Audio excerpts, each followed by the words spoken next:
Chapter 1650. Overwhelming Advantage. Chapter 1650. Overwhelming Advantage. The scene inside the tower had transformed into something akin to an ancient battlefield. Hundreds of thousands of players fought as screams and explosions echoed throughout the tower. Many adventurer team members, who participated in this struggle for the Primordial Divine Ruins entry slots for the first time, were dumbfounded by the view before them. They even found it hard to move their feet. Amazing! So, this is the struggle for the Primordial Divine Ruin? This battle is too fierce. Even expert players are no different than ants here. Many adventurer teams and normal guilds, which had planned to participate, watched the battle in a daze from the sidelines. None of them were bold enough to join the fray. They were all afraid of being devoured and annihilated in the blink of an eye. Even the expert players they normally thought were so powerful lasted less than 10 seconds on this battlefield. These experts were either overwhelmed by an uncountable number of spells or ganged up on by equally powerful experts. On this battlefield, expert players were fortunate enough to keep their lives, let alone accomplish anything significant. As for the elite players, they were pure cannon fodder. Most elite players usually died before any of the rear-line healers could get to them. Of the multitude of battles across the battlefield, those near the teleportation zone were the most intense. Zero Wing's 30-man Magic Light team moved like a pack of ferocious beasts that had just escaped their cages. Neither the attacks from Heaven's Burial's melee players nor those from the guild's ranged players could stop the mobile, iron wall the 15 Magic Light MTs had formed. Not only did the Magic Light MTs block every incoming melee attack, but they also sent their attackers flying with their weapons and shields. Zero Wing's rear-line DPS then followed up with an intense bombardment, turning its enemies into starlight instantly. Unfortunately, as Heaven's Burial had the numerical advantage, and not even the Magic Light MTs could block every incoming attack. From time to time, arrows and spells broke past their defenses. However, Heaven's Burial's members nearly despaired when they saw the damages above the Magic Light MTs' heads. Minus 3,057. Minus 2,371. Despite landing direct hits, none of their attacks dealt more than minus 4,000 damage. It was utterly inconceivable. Every Heaven's Burial expert present wore top-tier equipment, and even against top-tier MTs of the same level, their direct hits dealt at least minus 5,000 damage. Powerful spells could even deal over minus 10,000 damage, yet when a level 50 ranger struck one of the Magic Light MTs with a tier 1 heart-piercing arrow, the ranger had only dealt around minus 3,700 damage. These MTs took even less damage from spell attacks. Meanwhile, after receiving numerous buffs and the benefits from Xueqi's disintegration user title, the Magic Light MTs had over 70,000 HP each. Not even 10 of Heaven's Burial's attacks could force their HPs below 50%. Zero Wing's rear-line healers could easily restore such little HP, making the Magic Light MTs practically invincible. In contrast to Heaven's Burial's DPS, Zero Wing's DPS was overwhelming. Zipping, for example, easily dealt over minus 3,000 damage to Heaven's Burial's MTs with his normal attacks alone. When he used skills like Cross Slash, he dealt over minus 10,000 damage. Unlike Zero Wing's MTs, Heaven's Burial's MTs only had around 50,000 HP.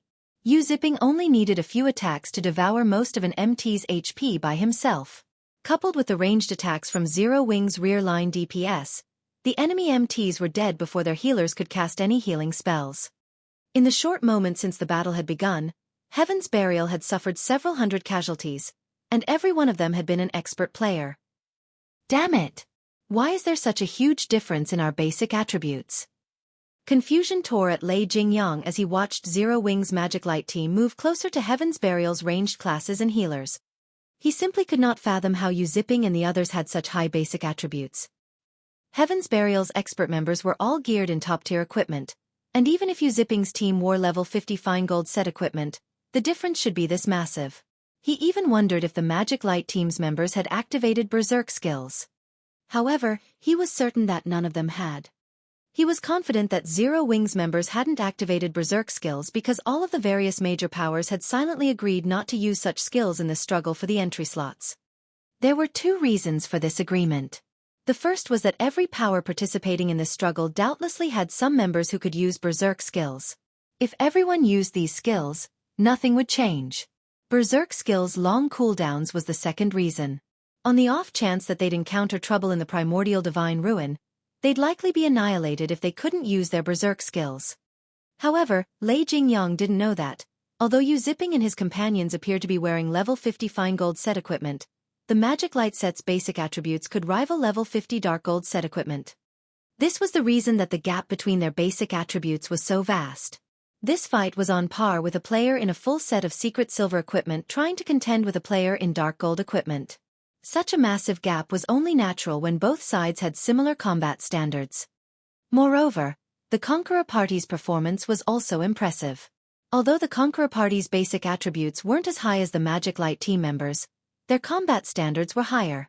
When they worked together, they could exhibit even greater combat power. Hence, the destruction the Conqueror Parties caused on the battlefield was in no way inferior to the Magic Light teams. Even Lei Jingyang's prided Thunder Legion was forced back. Meanwhile, the various superpowers' upper echelons, who had kept a constant eye on Zero Wing, were astounded. Despite Zero Wing's less than 2,000 players, it actually overwhelmed and suppressed Heaven's Burial and Blackwater's combined army of 7,000 experts and 10,000 elite players. "Boss, we can't hold on for much longer. At this rate, they'll chase us out of the teleportation zone," one of the Thunder Legion members on the front lines hurriedly shouted through the team chat. "I know. All of you, get ready," Lei Jingyang said, grinding his teeth as he took 5 dark gray crystal balls from his bag.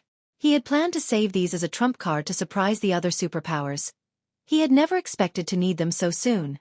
Following which, he turned to Falling Fire beside him and said, "Brother Fire, I'll have to rely on you for cover fire." Relax. Although they have superior basic attributes, they're all Tier 1 players. They're nothing compared to Tier 2 players, Falling Fire said, disdain flashing in his eyes as he watched the distant Zero Wing members. Good. Lei Jingyang then began to chant an incantation to activate the 5 crystal balls. Suddenly, the 5 gray crystal balls shattered, and 5 dark gray magic arrays appeared around Lei Jingyang.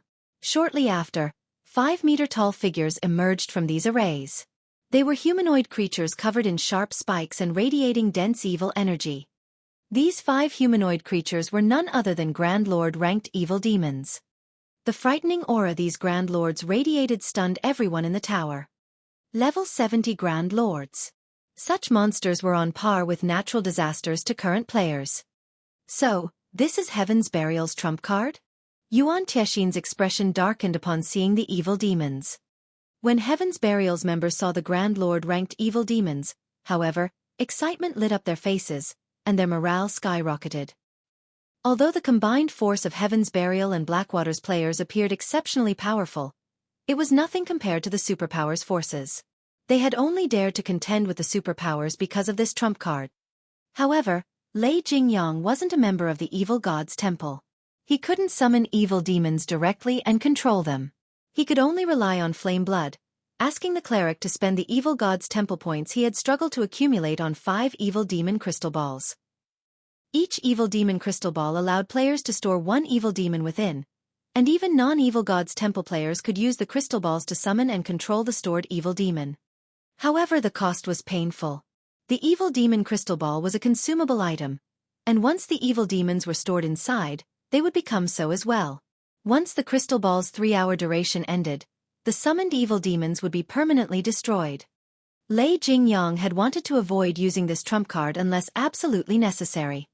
"Since you forced me to use the evil demon crystal balls, none of you from Zero Wing should even think of escape." Lei Jingyang revealed a sinister grin as he glared at Zero Wing's team. He then charged at Zero Wing's members alongside his 5 level 70 Grand Lord-ranked evil demons. Falling Fire followed the charge with his own team. Chapter 1651. Hidden Power. Chapter 1651. Hidden Power. The appearance of the 5 Grand Lord-ranked evil demons immediately attracted the attention of everyone on the battlefield. If the evil demons summoned were merely level 70 Great Lords, they still wouldn't pose much of a concern. After all, current players could defeat such existences, albeit after paying a considerable price. However, level 70 Grand Lords were a different story. Without Berserk skills, level 50 peak MTs would not survive 2 hits from a level 70 Grand Lord. Moreover, evil demons possessed superior combat standards to monsters of the same rank. Even level 50 MTs with their berserk skills activated wouldn't last very long against such a monster. Meanwhile, 5 of such evil demons had actually appeared on the battlefield. How could anyone ignore and not feel worried over these monsters? Although the various major powers had already predicted that Heaven's Burial would make use of the evil beasts and evil demons it controlled, they hadn't anticipated that the guild could summon as many as 5 Grand Lord-ranked evil demons. Sure enough, they did bring along this trump card. Zero Wing is doomed now. Even a Tier 3 summon creature won't be able to hold back a Grand Lord-ranked evil demon, much less 5 of them. The various major powers were delighted as they watched the 5 evil demons charging towards Zero Wing's team. With this, they would have one less competitor to worry about. At the same time though, a somber expression also appeared on their faces.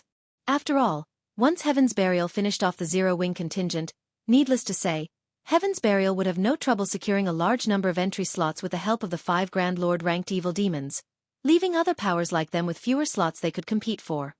Just as everyone was thinking of how to go about competing for the entry slots, the 5 evil demons had already arrived at the front line of the battle between Zero Wing and Heaven's Burial under Lei Jingyang's lead. You people from Zero Wing should feel proud that you forced me to use my trump card so soon.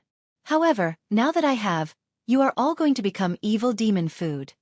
Lei Jingyang revealed a sadistic grin as he swept a glance at the Zero Wing members before him. He then stopped controlling the 5 evil demons and simply commanded them to slaughter Zero Wing's members. Roar! Once the evil demons were no longer under direct control, their eyes released a bloody glow as they bellowed angrily.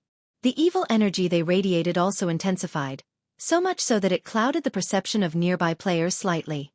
Even the Zero Wing members standing somewhat far away from the evil demons could not help but shudder at the powerful auras the evil demons released. Grand Lord-ranked evil demons? Xueqi frowned slightly as he glanced at the roaring evil demons. Immediately, he commanded through the team chat, Cola, Turtledove, Yi Wumian, you 3 go keep those evil demons busy. Everyone else, focus on wiping out Heaven's Burial's members. Evil demons? That's not a bad opponent. Cola licked his lips in eagerness as he looked at the evil demons. It's a good opportunity to test my new equipment. Currently equipped with the Trembling Crown and Trembling Shield, Turtledove was also brimming with fighting spirit. Before coming to the Primordial Divine Ruin, Xueqi had distributed the weapons, equipment, and skills he obtained from the Lost Town to Cola and the others. Among them, he had given the Trembling Crown and Trembling Shield to Turtledove, while Yi Wumian received Cola's Dragon Scale Shield, which she had been using. Cola and the others promptly dashed towards the 5 evil demons. Keep on struggling. Lei Jingyang sneered when he saw Zero Wing's members trying to move out of the evil demon's way. At this moment, he could already foresee the annihilation of Zero Wing's Magic Light team. Just when the 5 evil demons arrived before some melee players of Zero Wing, Cola suddenly appeared in front of the 5 monsters and raised his shield. At the same time, he activated Justice Roar. The blinding light Cola's shield gave off instantly made him the center of attention on the battlefield. Meanwhile, the 5 evil demons involuntarily stopped their actions and turned to look at Cola. An AoE taunt? What a suicidal bastard. Lei Jingyang's eyes gleamed with ridicule as he looked at the glow from Cola's shield. Even current peak MTs couldn't last very long against a level 70 Grand Lord-ranked evil demon. Yet, now, Cola had used an AoE taunt on 5 of such evil demons. At this moment, Lei Jingyang could already foresee the scene of Cola being killed instantly. As if summoned, the 5 evil demons instantly appeared before Cola, with one evil demon already swiping its right claw at the male guardian knight. So fast! The evil demon's attack astonished the spectating crowd, which could just barely see the afterimage of the evil demon's claw. If it were up to these players, blocking or dodging the monster's attack would be impossible. Needless to say, if they were its target, they would no doubt be killed instantly. Pang! However, the scene that occurred a moment later was utterly different from everyone's expectations. Not only did Cola manage to block the first attack using the Titan Guard, but he actually retreated by only 2 steps after receiving the attack. Moreover, he only sustained a little over minus 10,000 damage from doing so. How is this possible? Could it be a skill? The nearby spectating crowd was stunned by this scene. Just as everyone was wondering what Cola did to take so little damage, another two evil demons launched attacks on Cola, their claws blurring. Pang! Pang! Another two crisp clangs rang out. Cola was forced to retreat by a total of 4 steps, and 2 damages above -10,000 also appeared above the Guardian Knight's head. However, even after receiving 3 attacks that dealt over -10,000 damage each, he still had over half his HP remaining. Not bad. Their strength should be roughly the same as a level 60 specialized Grand Lord. Cola revealed a faint smile at the faint numbness in his arms. To him, someone who possessed over 80,000 HP, attacks that dealt around -10,000 damage were entirely within his tolerance range. When Cola noticed the last 2 evil demons attacking him as well, he decided to activate Titan's Will, the skill reducing the damage he received by 90% and increasing his attack speed by 100%, movement speed by 30%, and starting movement speed by 80% for 20 seconds. When the 2 evil demons' claws collided with Cola's Titan Guard, 2 dazzling flashes appeared. This time, however, not only did Cola not retreat by a single step, but even the damage he received from each attack was just a little more than -1,000. That was practically a negligible amount. Following which, several healing lights fell on him, instantly replenishing his HP to full. So, this is Zero Wing's Chief MT? He's so strong. Everyone's eyes nearly fell out of their sockets when they saw Cola actually going toe-to-toe with the 5 Grand Lord-ranked evil demons. If it were them, a single Grand Lord-ranked evil demon would be beyond their means. Yet, despite going up against 5 of such evil demons, Cola still seemed to have plenty of energy to spare. Right now, it looked as if these 5 evil demons were actually fake evil demons. However, they were fully aware that this result was not because the evil demons were weak. Instead, Cola was simply too strong. Just the shockwaves resulting from the clashes were enough to force the nearby players to retreat involuntarily. With this, one could imagine how much strength both sides possessed. However, before everyone could recover from their shock over Cola's performance, 2 more players joined him, each one of them pinning down 1 evil demon. These 2 players were none other than Turtledove and Yi Wumian. The moment these 2 MTs appeared, they immediately used a taunt skill and solidified their aggro on their respective targets. Very quickly, 2 evil demons peeled away from Cola. However, this was still not the most shocking part. The crucial point was that both Turtledove and Yi Wumian actually possessed defense that was in no way inferior to Cola's. In fact, when the female Guardian Knight Turtledove blocked an attack from her Grand Lord, she received only a little over -8,000 damage, which was far less than the damage Cola received. This showed that her defense was above even Cola's. As for HP, due to the various team buffs, Yi Wumian had over 75,000 HP. Meanwhile, Turtledove, who was equipped with epic set equipment, possessed over 80,000 HP, just like Cola. Meanwhile, due to Cola, Turtledove, and Yi Wumian's appearance, the evil demons, whom everyone thought would be able to create a huge ruckus, were now thoroughly suppressed. Damn it! How can their defense be so high?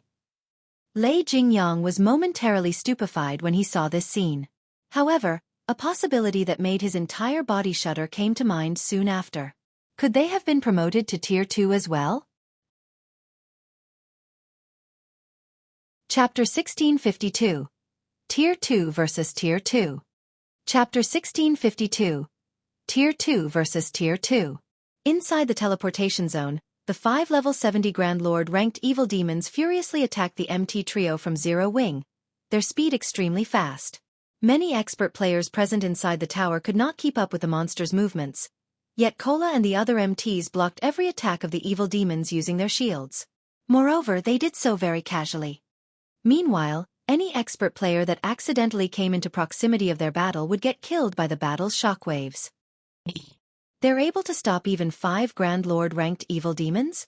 Purple Jade wore an incredulous look on her face as she watched Cola, Turtledove, and Yi Wumian going up against the evil demons. Even the peak MTs of the secret pavilion would need to activate their berserk skills to go up against a level 70 Grand Lord. However, Cola and the other 2 MTs could actually hold back the evil demons without using any berserk skills. Moreover, they were even at a numerical disadvantage. Zero Wing is truly extraordinary. It's no wonder Rain is so adamant in working together with the guild. Quiet Melody, who was commanding the Sacred Temple's members in battle, could not help her surprise when she sent a glance at the distant evil demons. Now, she more or less understood why Phoenix Rain had decided to partner with Zero Wing early on in the game. Phoenix Rain's insight was indeed many times more acute than Nine Dragons' Emperor's.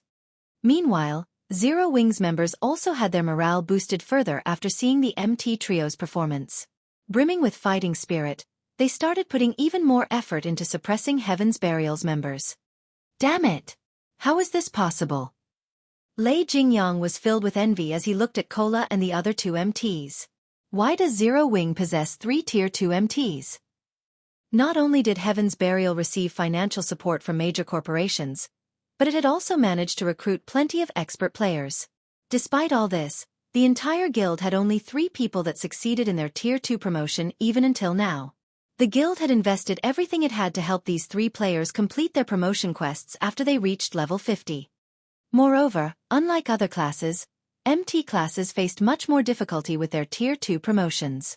Although Heaven's Burial had attempted to help its MTs with their promotions, all of those MTs failed. On the other hand, Zero Wing actually possessed 3 Tier 2 MTs.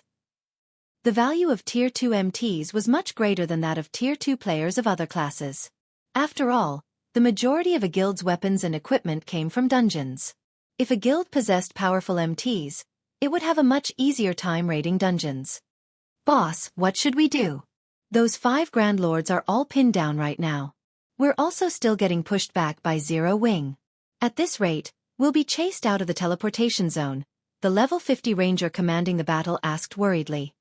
Although their side had an overwhelming advantage in numbers, Zero Wing's members were simply too powerful. Thus far, their side had already lost over 1,000 players. In contrast, Zero Wing's death toll amounted to only a little over 100. Most importantly, the 30-man Magic Light team had yet to suffer a single casualty.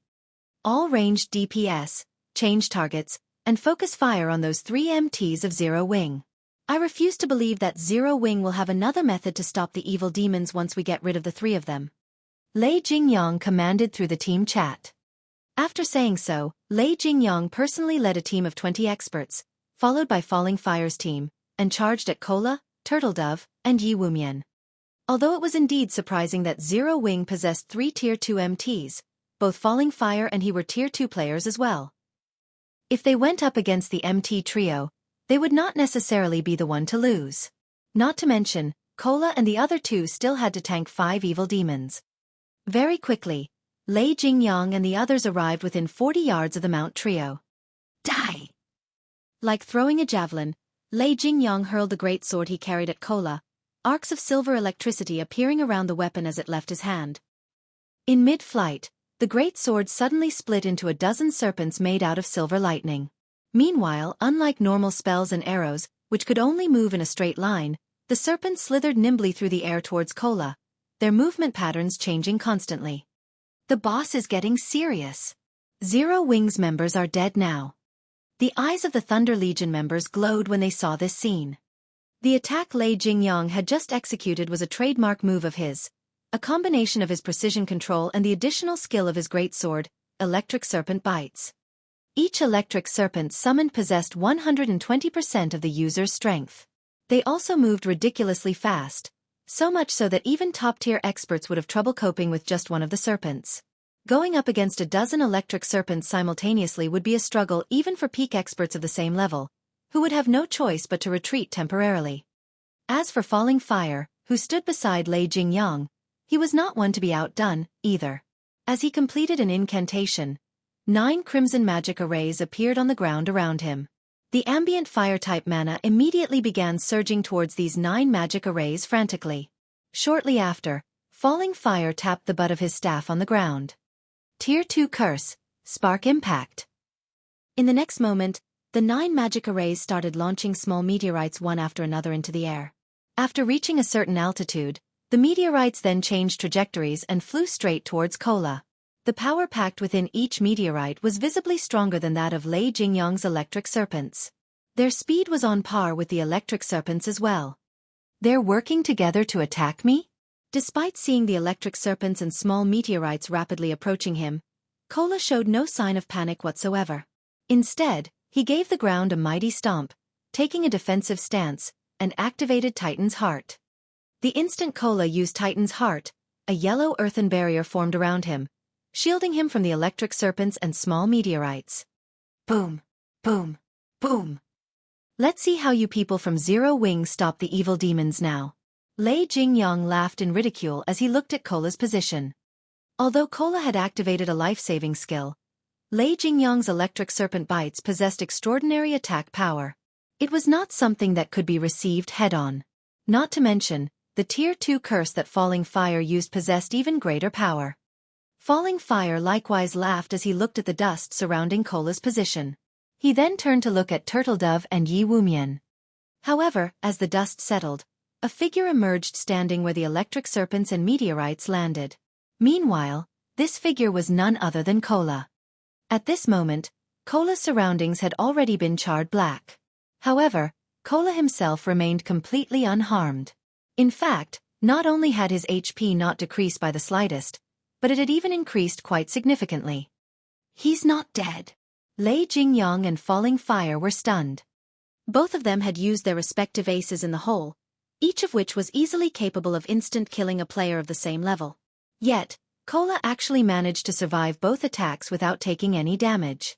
In fact, aside from blocking their attacks, Kola had also fended off the attacks of 3 evil demons. What powerful attacks! They actually managed to deplete half of my protective energy. Kola could not help being startled when he looked at the remaining energy of his barrier, as Titan's heart created an energy shield that had an HP equivalent to 10 times his own.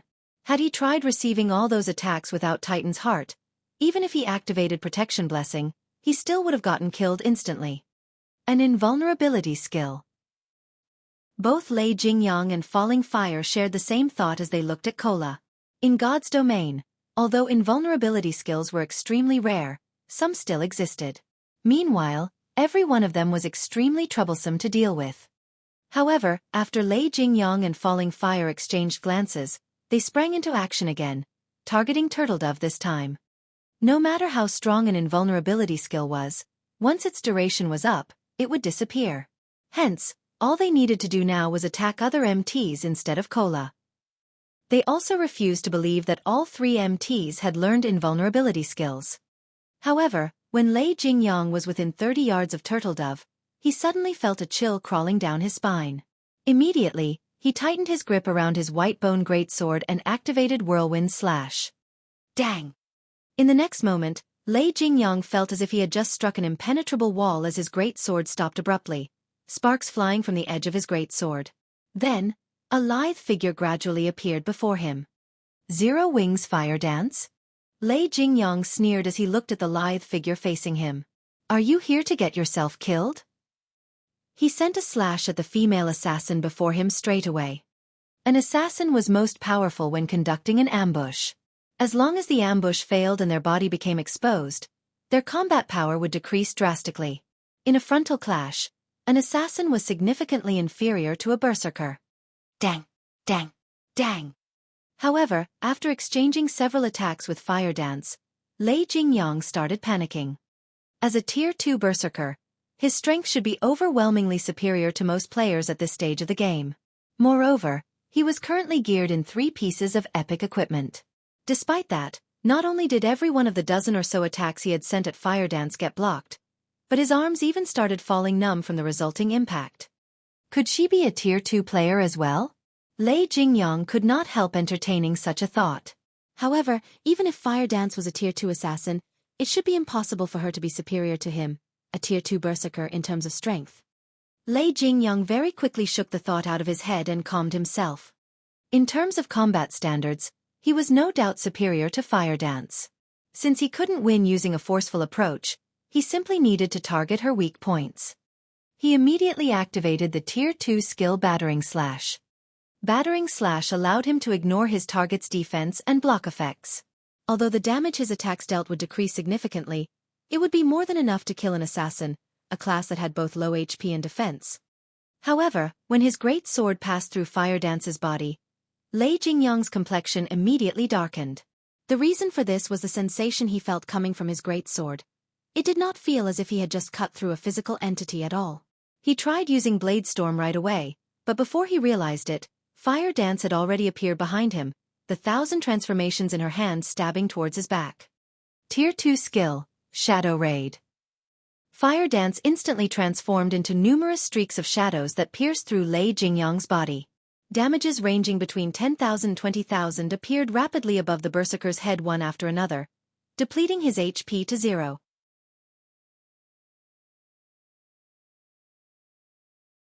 Chapter 1653. Tier 2 Galore.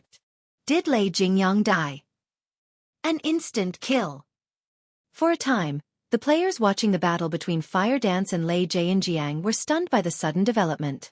The fight had been lightning quick, and many had failed to realize what had happened before it was over. In one moment, Lei Jingyang had been alive and kicking, and in the next, he was dead. The members of Lei Jingyang's Thunder Legion were particularly dumbstruck. They all knew how powerful their commander was. Not only did he wield 3 pieces of epic equipment, but he was also one of 3 Tier 2 players in Heaven's Burial. The Berserker had over 53,000 HP, as well, which was in no way inferior to Tier 1 peak MTs of the same level. If Tier 1 experts like themselves had to face Lei Jingyang, they'd never be enough to take down the Berserker even with a 20-man team. Yet, an assassin had killed their commander with a single move. No matter how they looked at the situation, it felt unreal. Only Xueqi knew how possible the feat truly was. After all, Fire Dance wielded a fragmented legendary weapon, which no epic weapon could compare to. Moreover, the assassin class was famous for its explosive damage, dealing significant amounts in a very short time. Meanwhile, Shadow Raid was Fire Dance's strongest explosive skill. If she landed a hit with the skill, even a Tier 2 Guardian Knight or Shield Warrior of the same level would stand on the precipice of death, if not die instantly, let alone a Tier 2 Berserker. After Lei Jingyang died, Heaven's Burial's members fell into a panic, confused about what to do next. Along with Lei Jingyang's death, the 5 Grand Lord-ranked evil demons he had summoned had disappeared. This was like salt in an open wound to Heaven's Burial's members. Kola, Turtledove, and Yi Wumian had already embedded their strength into their enemies' minds. Lei Jingyang's followers doubted that they had the strength to surpass a Grand Lord-ranked evil demon. Useless trash.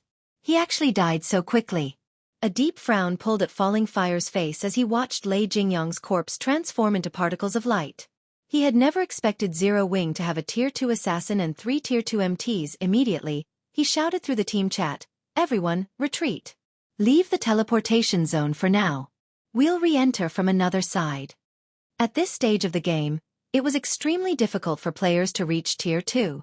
Even Blackwater, with its abundant resources, had only nurtured a few Tier 2 experts thus far. Yet, not only did Zero Wing have 3 Tier 2 MTs, but it had a Tier 2 assassin as well. This left him truly confused. Even if Fire Dance took part in the battle, Heaven's Burial and Blackwater should have been able to resist Zero Wing by relying on the 5 Grand Lord-ranked evil demons. But now, Lei Jingyang was dead and the evil demons had vanished. Even if they had the numeric advantage, they had lost any momentum against Zero Wing due to the loss. Their chances of victory were now slim, regardless of whether or not they continued to fight. The wisest decision now would be leaving the teleportation zone temporarily and trying to get back in from another side. With the limited number of entry slots, Zero Wing shouldn't bother chasing them. On the off chance that there were less than 15,000 players in the zone after Zero Wing left it, the guild would miss the opportunity to enter the Primordial Divine Ruin. The risk of giving chase simply outweighed the gains. However, as Falling Fire ushered his team out of the teleportation zone, a snowy white dagger appeared behind him, transforming into a streak of silver light as it thrust into the elementalist's back. Another assassin. Falling Fire panicked. But it was already too late to dodge or block the attack physically. Instinctively, Falling Fire activated Blink, vanishing from the dagger's attack trajectory in the most critical moment and reappearing 15 yards away. He then turned towards the player that had ambushed him with a grim expression. Unlike the lithe assassin that had ambushed Lei Jingyang, the assassin that had attacked Falling Fire was a physically fit youth. This youth was none other than Flying Shadow. What fast reactions! Flying Shadow was astonished when Falling Fire successfully evaded the ambush. He evaded my attack despite being caught off guard. Sure enough, I'm still not on the level of peak experts like him. He had been so close to killing Falling Fire just now. In his opinion, He had already concealed himself sufficiently, and his attack had been fast enough, yet Falling Fire had avoided his dagger. Zero Wings Flying Shadow? Falling Fire recognized Flying Shadow instantly, feeling no less shocked than the assassin. How is he so strong? He had detailed information on all of Zero Wing's top-ranked experts, and Flying Shadow wasn't wearing a black cloak. Even without an identification skill, he easily determined the youth's identity based on his appearance. Based on the report he had read, Flying Shadow wasn't nearly as strong as Fire Dance, Zero Wing's #1 assassin. Yet, just now, the youth had displayed far more power than the report had mentioned. After Falling Fire had been promoted to Tier 2, he hadn't encountered a Tier 1 assassin that could get within 10 yards of him undetected. Only the guild's Tier 2 assassins had been successful. Could he be a Tier 2 player as well? As Falling Fire looked at Flying Shadow, he felt the edges of his world beginning to crumble. Since when had reaching Tier 2 become so easy? The fact that Zero Wing had one Tier 2 assassin was surprising enough, but he had just encountered another. Had he not reacted quickly enough, he might have fallen to Flying Shadow's attack. Watching Flying Shadow approach again, Falling Fire began to double speed cast. Suddenly, stone spikes rose from the ground beneath the assassin's feet. At the same time, a large number of ice swords rained down on the youth. This forced Flying Shadow to focus on the attacks from above and below, which drastically slowed his advance. Moreover, he stiffened slightly each time he blocked an ice sword. Aside from Falling Fire's attacks, Flying Shadow had to deal with the nearby Heaven's Burial and Blackwater members. For a time, all of the incoming attacks forced Flying Shadow into a passive state. He couldn't close the distance between himself and his target. "Your equipment is quite good, but it's a pity your combat standards are somewhat lacking," Falling Fire said, a condescending smile spreading across his face as he watched the assassin's HP slowly decrease. Flying Shadow might be considered a first-class expert in a first-rate guild, but he was still young and tender in Falling Fire's eyes. The assassin's focus on dodging and blocking was particularly poor and inefficient. Even without the support of other players, he could easily kill this player. Die! Falling Fire completed the final verse of his incantation and launched the Tier 2 spell, detonating flame arrows, at Flying Shadow. However, before he could release the dozens of flaming arrows that had formed above him, a dark blue magic array had appeared in the sky, releasing a torrent of water that snuffed the arrows out. Reacting, Falling Fire used Blink again and avoided the descending water. By the time he reappeared, the force of the torrent had carved out a massive crater in his previous position, filling it with water. How is that possible? Someone actually crushed my detonating flame arrows? Confusion tore at Falling Fire as he eyes the man-made pond. He had cast a Tier 2 spell, which shouldn't have crumbled so easily even under another Tier 2 spell, yet not only had his detonating flame arrows been eliminated, but the torrent of water had contained enough destructive power to form a massive crater. But before Falling Fire could discover his attacker, over a dozen light blue water spears shot towards him. The spears had appeared in almost the same moment Falling Fire had reappeared after using Blink. The enemy caster's timing and aim were incredibly precise. Dazed, Falling Fire failed to protect himself in time with an ice barrier, and 4 water spears plowed into him, each dealing over -16,000 damage. Falling Fire, who only had 40,000 HP, died instantly. As the Elementalist's HP reached 0, he was barely able to turn his head in time towards the water spear's origin. Standing around 30 yards away was a lithe, graceful woman in a lilac robe and wielding a dark blue crystal staff. A light blue magic array gradually faded from beneath her feet while dense, water-type mana surrounded her. Another Tier 2 player. Although Falling Fire still wanted to speak, his vision had already darkened, and his body collapsed.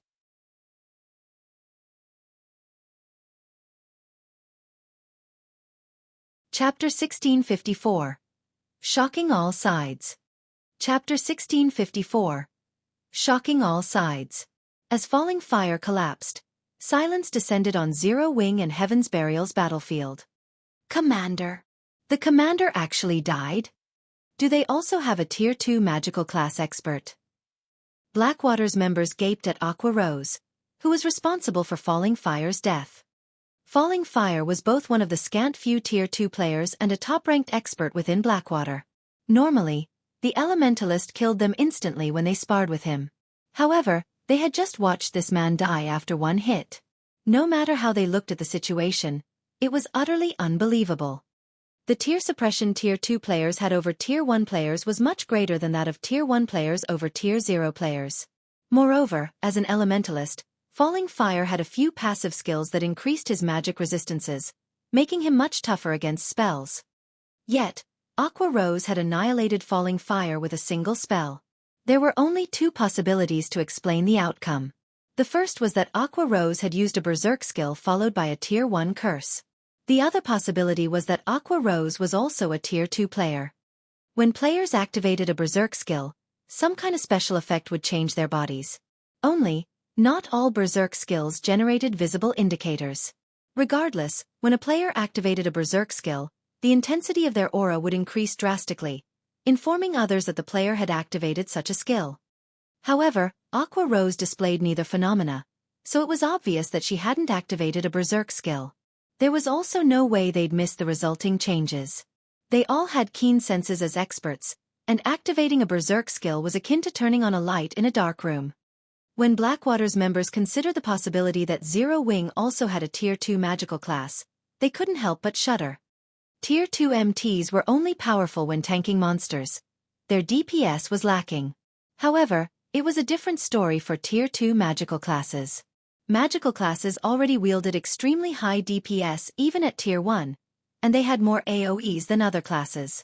After their promotion to Tier 2, magical classes' attacks would grow even stronger. It wouldn't be an exaggeration to call Tier 2 magical classes mobile defense turrets.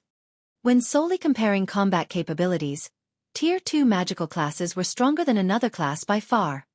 While everyone struggled with their shock over Falling Fire's death, Aqua Rose used the opportunity to cast the Tier 2 spell, Aqua Precinct. With the female Cursemancer at its center, a water domain manifested, covering a 70-yard radius. Any of Heaven's Burial and Blackwater members caught within Aqua Precinct soon noticed the rapid drop in their basic attributes. In the blink of an eye, their basic attributes had fallen to 70% of their original values. Following which, 12 8-meter-long water serpents rose from the pool of water, releasing enraged bellows that echoed throughout the tower. Every water serpent possessed the strength to rival a great lord of the same level. Under Aqua Rose's control, the water serpents jumped at the players from Heaven's Burial and Blackwater. Aqua Precinct wasn't like normal AoEs and was categorized as a domain skill. When using it to attack, Aqua Rose wouldn't harm her allies as normal AoE spells would as long as she controlled the spell properly. Tier 1 experts would have a very difficult time coping with a Great Lord's attacks. Only Tier 1 MTs of the same level could block such attacks without receiving much damage. However, unlike normal Great Lords, which had monotonous attack patterns, the water serpents were flexible since Aqua Rose controlled them. Any MT that failed to block the serpent's attacks instantly lost over 20,000 HP. Since Heaven's Burial and Blackwater's MTs had lost 30% of their basic attributes, the water serpents only needed 2 hits to finish off a level 50 MT. In the short moment since Aqua Rose had cast Aqua Precinct, she had killed 4 level 50 MTs. The rear line healers had never even had a chance to heal their allies. Monster. She's a monster. Heaven's Burials and Blackwater's experts stared at the female Cursemancer in utter horror. Retreat. Run. There's a monster. With Zero Wing's Magic Light team and Conqueror parties gaining the upper hand, followed by Aqua Rose's sudden massacre, Heaven's Burials and Blackwater's members panicked. Rather than a slow, organized retreat, they turned and fled like cowards. Not only would they lose a level if they died, but they'd also lose a piece of equipment. To expert players like them, the loss was unbearably painful. Hence, now that they knew that they were no match for Zero Wing, they wouldn't continue to throw themselves into the jaws of death. Furthermore, their commanders, Lei Jingyang and Falling Fire, had already died. Big Sis Aqua, you couldn't hold back a little? We've barely killed any enemies, yet you've already scared them all away. How are we supposed to earn extra income now? Shadow Sword and Zero Wing's other Tier 2 players sighed in frustration as they watched Heaven's Burial and Blackwater's members flee. They had previously held back because they were worried about scaring off their prey. It had actually taken quite a bit restraint to drag this battle out, yet their prey had run in fear of them before they could reap the benefits and slaughter them all. This frustrated Shadow Sword and the others. My bad. I'll be more careful next time, Aqua Rose said, sending her companions an apologetic glance. She hadn't expected Heaven's Burial and Blackwater's players to be so cowardly. Thus far, the battle between their guilds had been fairly even. In fact, Zero Wing wouldn't get off easily, either if Heaven's Burial and Blackwater continued the fight. Yet rather than stand their ground, the two guilds' members had turned and fled. This will work too. Just kill as many as you can, but be careful to stay near the team and in the teleportation zone, Xueqi commanded. He was not particularly surprised by their enemy's response. Although Heaven's Burial and Blackwater's experts were no weaklings, the series of mental blows had thrown them into a panic. Fortunately, Heaven's Burial and Blackwater's reaction was a good thing for Zero Wing. At the very least, Zero Wing could now secure more entry slots for the Primordial Divine Ruin. Shadow Sword, Blackie, Violet Cloud, Rampant Blade, Alluring Summer, and Zero Wing's other Tier 2 players began to put all they had into their battles. With the overwhelming strength of Tier 2 classes, Shadow Sword and the others charged into Heaven's Burial and Blackwater's ranks like lions charging into a flock of sheep. The guild's magical class players, such as Blackie, Violet Cloud, and Alluring Summer, dominated the battlefield like humanoid defense turrets. Without anyone to hinder their progress, they each killed over a dozen players with every attack. This only encouraged Zero Wing's other members to fight with more fervor. By the time Heaven's Burial and Blackwater's members left the teleportation zone, they had littered their path with corpses and equipment. The two guilds had lost nearly 2,000 experts since the battle had begun. The outcome was startling. If these casualties were only ordinary or elite players, the loss wouldn't be as painful, but the players Zero Wing's members had killed were all experts. These two guilds had lost just as many experts as there were in an ordinary first-rate guild. Amazing! So, this is Zero Wing's strength? Didn't someone say that Zero Wing was no match for Heaven's Burial and Blackwater? Heaven's Burial sure is unlucky. Not only is it in danger of losing Ancient Rock City, but entering the Primordial Divine Ruin will also be a major challenge. The various major powers had been paying very close attention to the battle between Zero Wing and Heaven's Burial, and the superpowers present were no exception. However, none of them had ever imagined that this outcome was possible. Even Purple Jade, who had a high opinion of Zero Wing, had assumed that the guild would fight its enemies to a draw at best. Yet, Zero Wing had actually chased Heaven's Burial and Blackwater out of the teleportation zone while suffering minimal losses. This had completely exceeded her expectations. As for the various guilds and adventurer teams, which had planned to enter the teleportation zone near Zero Wing, shrank back in fear after seeing the guild's prowess in battle. Commander, are we still going to charge in? A level 50 shield warrior clad in black armor could not help but ask his commander. Charge in? Are you suicidal? We're retreating. We'll go in from another side.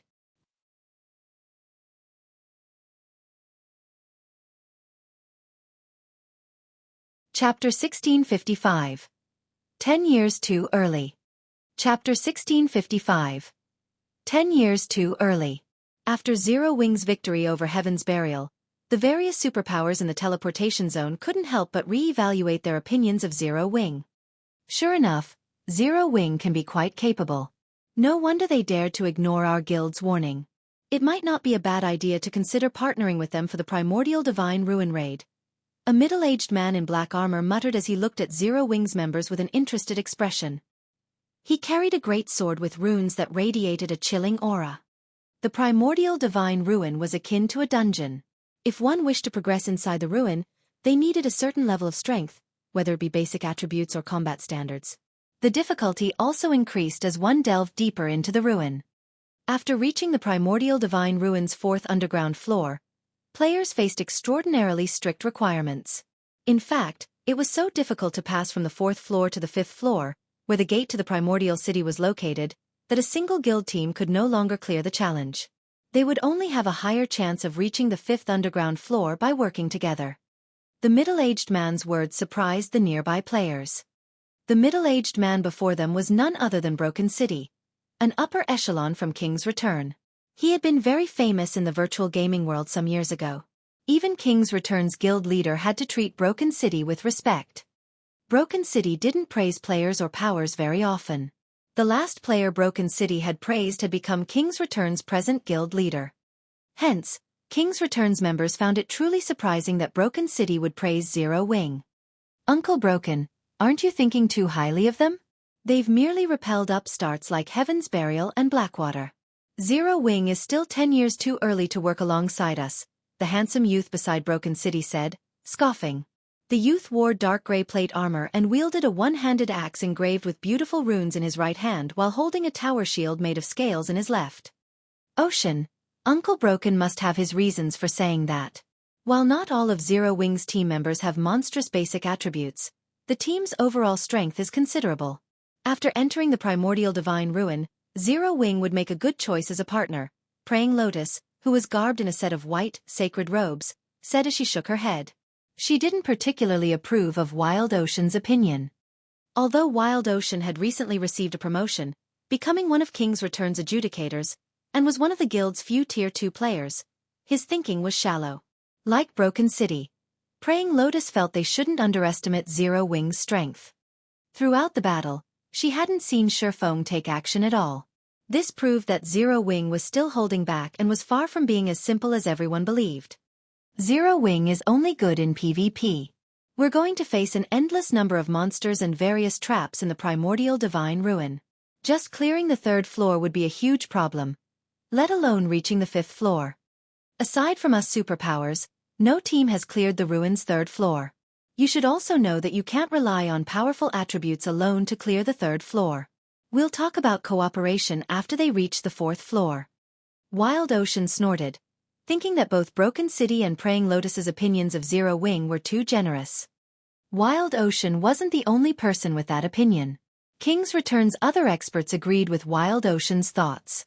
If they partnered with Zero Wing, they would have to share half their slots to enter the 5th floor. What kind of guild was Zero Wing? What kind of guild was King's Return? Did Zero Wing even qualify to share half of their slots? As time passed, the struggle in the teleportation zone intensified. More powers were also joining the fight in the teleportation zone. Now, even the various powers that had hesitated to provoke Zero Wing had decided to give it a try. The struggle for the entry slots lasted for over half an hour. This time, the struggle's intensity was unprecedented. Players' corpses littered the teleportation zone. In the end, the various superpowers still took the majority of the entry slots, while the Alliance of First-Rate Guilds and the Alliance of Top Adventurer Teams only claimed a small portion. Among the various powers that had participated in the struggle, Zero Wing's performance was the most extraordinary. Despite Zero Wing starting the fight with less than 2,000 members, they still had over 1,200 members inside the teleportation zone by the time the struggle ended. The guild had claimed nearly 1/10 of the available entry slots, only slightly less than the various superpowers. Among the various superpowers, the Secret Pavilion had the best performance, securing exactly 2,000 slots. Although the Secret Pavilion was more than capable of gaining more than that, it had deliberately held back to avoid standing out. Every one of the other superpowers secured around 1,500 slots, which was slightly more than Zero Wing. This was also the reason why Zero Wing's performance shocked everyone. The various superpowers had started the fight with at least 6,000 members, yet Zero Wing had achieved a near similar result with less than 2,000 members. This battle record was a little terrifying. Crap! I thought that with Heaven's Burial and Blackwater out of the picture, we would get more slots. Why did we end up getting fewer slots than in previous raids? That's right. If I had known something like this would happen, I would have preferred for Heaven's Burial or Blackwater to win. The various first-rate guilds and adventurer teams' upper echelons clicked their tongues in anger and jealousy as they looked at Zero Wing's members. It was common knowledge that teams would have a greater advantage in the ruin if they entered with more players. Now that Zero Wing could send over 1,200 members into the ruin, the guild might actually make it all the way to the 5th floor and enter the rumored Primordial City. While everyone else was shocked by Zero Wing's strength, Xueqi was ecstatic. Zero Wing had earned over 5,000 pieces of the current top-tier equipment in the struggle for entry slots. Although the majority was level 45 fine gold equipment, they were still valuable. In comparison, Zero Wing had suffered practically insignificant losses. Zero Wing had suffered 600+ casualties in the battle, with the majority of them being the White Tiger Dojo disciples. The disciples were only geared in standard level 50 elite equipment. They had also recovered some of the lost weapons and equipment. Hence, Zero Wing had made a fortune in this battle. When there were fewer than 15,000 players in the teleportation zone, a blue glow enveloped the area. The players inside the zone disappeared a moment later, leaving an empty plot of land behind. The members of the various major powers that remained inside the tower quickly spread the news of the battle's outcome. With the teleportation array's help, Zero Wing's surviving members instantly arrived at Dark Canyon. There were 3 shining, silver moons hanging in the sky. The visibility within the canyon was also very poor. At best, they could see 200 yards around them, and they couldn't sense any other creatures, which instilled a deep fear and insecurity. So, this is the Primordial Divine Ruins first floor? Aqua Rose muttered as she curiously surveyed her surroundings. With her physique as a Tier 2 player, she soon discovered the hidden threats around them. A group of skeleton undead hid at the top of the canyon, carrying heavy crossbows that could launch bolts with the power to rival Tier 2 skills. It was obvious that these skeletons had already locked onto their team and were ready to fire their crossbows at a moment's notice. Aside from the crossbow-wielding skeletons, Aqua Rose noticed a large number of ghosts flickering in and out of existence on the path ahead. The ghosts wandered around the bottom of the canyon, and even the weakest among them was a level 50 chieftain while the strongest were level 55 grand lords. If players accidentally provoked these monsters, the consequences would be unimaginable. As if they had long since familiarized themselves with this floor, the various superpowers teams quickly advanced on a predetermined path. As they advanced, the superpowers teams skillfully pushed away any ghosts they came across while dodging the heavy crossbow bolts. In comparison, the alliance formed by top adventurer teams quickly had their advance halted by powerful ghosts, their members peppered by the crossbow bolts from above the canyon. Damn it! Why is it so difficult? The various adventurer teams' upper echelons frowned at the first floor's difficulty. They were at a loss. Seeing this, the superpowers members shook their heads disapprovingly. The Primordial Divine Ruin was an extremely dangerous place, yet the various adventurer teams had believed that getting into the ruin was the most difficult part. The struggle in the teleportation zone was simply a prelude for what was to come. Before the adventurer team alliance could think of a plan, they noticed Zero Wing's members taking large strides towards the gateway to the next floor. Have they lost their minds?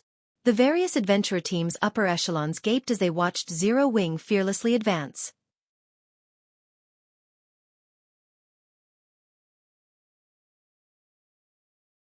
Chapter 1656.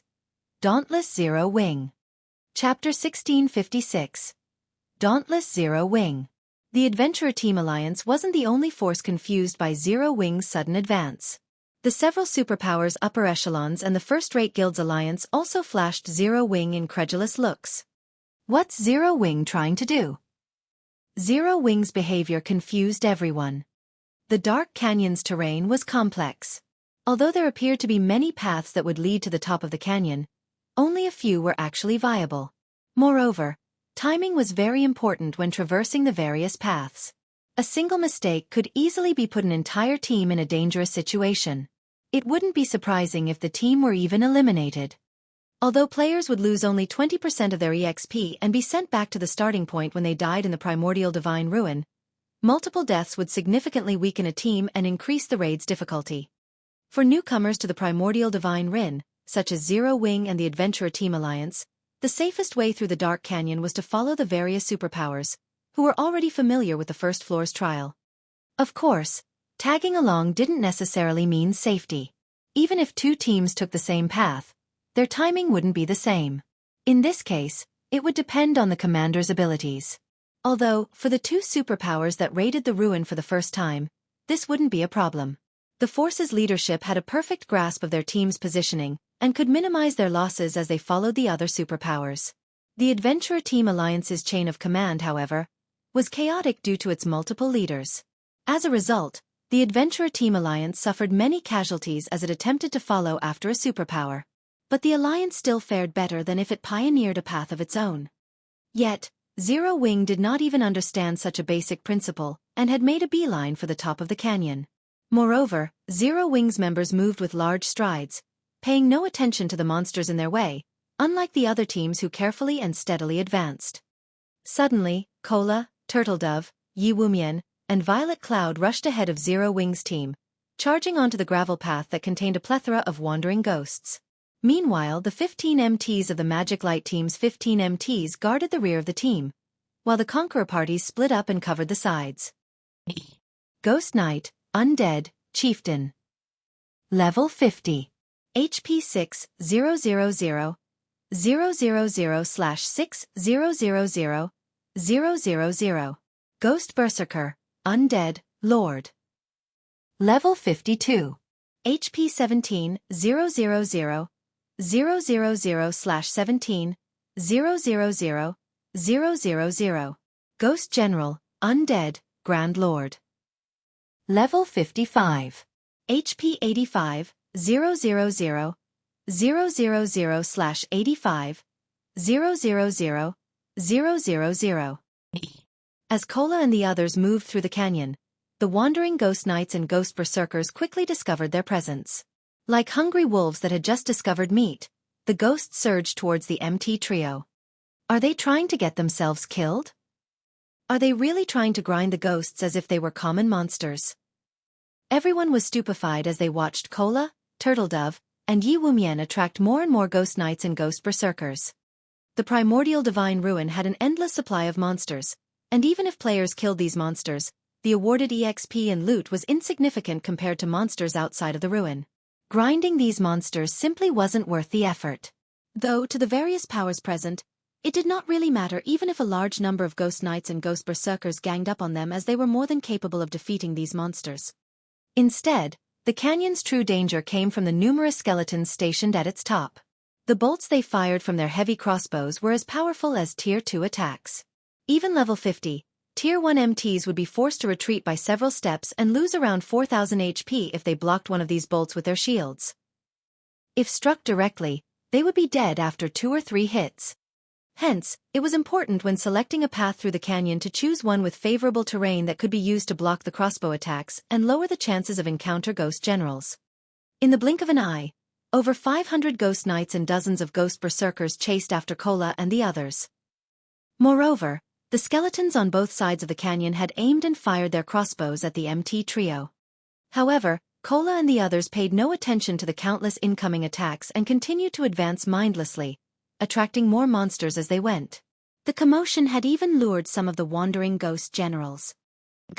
Everyone, charge. Follow Kola's group. Xueqi revealed a smile when he saw the swarm of monsters charge at Kola and the others.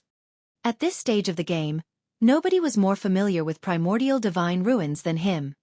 He knew that Primordial Divine Ruins were survival tests. Although it was the first time he had visited the Primordial Divine Ruin in the Orc Empire, every ruin had nearly the same tests. It had been common knowledge in his previous life that the Primordial Divine Ruins first floor trial would become more dangerous as teams spent more time here. Take the various superpowers for example. Although they had familiarized themselves with the paths to the top of the canyon and hence could limit the number of crossbow attacks that reached their teams, it was impossible to avoid casualties completely. In fact, the various superpowers teams were continuously lost members as they advanced right now. Moreover, as they approached closer to the top of the canyon, their casualty rates became more severe. To make matters worse, players that died and allowed the system to resurrect them would reappear at the starting point. Once they did, they'd have no way of catching up to their main force. As for having the team stop midway to resurrect the fallen, that would only end up causing the team to suffer even more casualties. Because of this, team members that died halfway through the canyon were as good as eliminated unless a team wipe occurred. The best way to challenge the first floor trial was to send a player in as bait and draw the enemy fire while the rest of the team followed behind. Doing so would greatly reduce the number of attacks the team received, and was much safer than following one of the more protected routes. The only problem with this method was that the players acting as bait needed to be strong enough. The main force also had to maintain enough distance from the bait. If the main force got too close, they would pull the agitated monsters aggro. If the main force fell too far behind, the bait would have moved past the skeleton's attack range. Fortunately, this wasn't the first time Xueqi had employed this strategy. His grasp of his team's positioning was incredibly accurate. With Violet Cloud in the center, Kola's group pushed forward. As they faced numerous attacks, their HPs steadily decreased. Fortunately, the chieftain-ranked Ghost Knights and Lord-ranked Ghost Berserkers were not much of a threat. The true threat came from the Ghost Generals and the heavy crossbow attacks from both sides of the canyon, In particular, currently, a swarm of ghost knights chased after Cola's group of 4, and although the situation looked dire, it worked in the group's favor as the ghost generals had a hard time reaching the players. Unfortunately, the same couldn't be said for the crossbow attacks. When Cola, Turtledove, and Yi Wumian used their shields to block the incoming crossbow bolts, they'd stiffen slightly and lose around 1,500 HP. When the other powers noticed the damage Cola and his team received, they couldn't help their jealousy. Unlike Cola and the others, their MTs received over -4,000 damage even when they blocked the crossbow bolt successfully. This meant that the MT trio from Zero Wing could endure 3 times the attacks that their MTs could. However, they still ridiculed Zero Wing for its foolish leadership.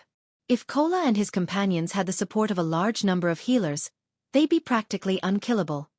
Yet, Zero Wing actually let these 3 powerful MTs charge ahead on their own. It was a reckless waste of resources.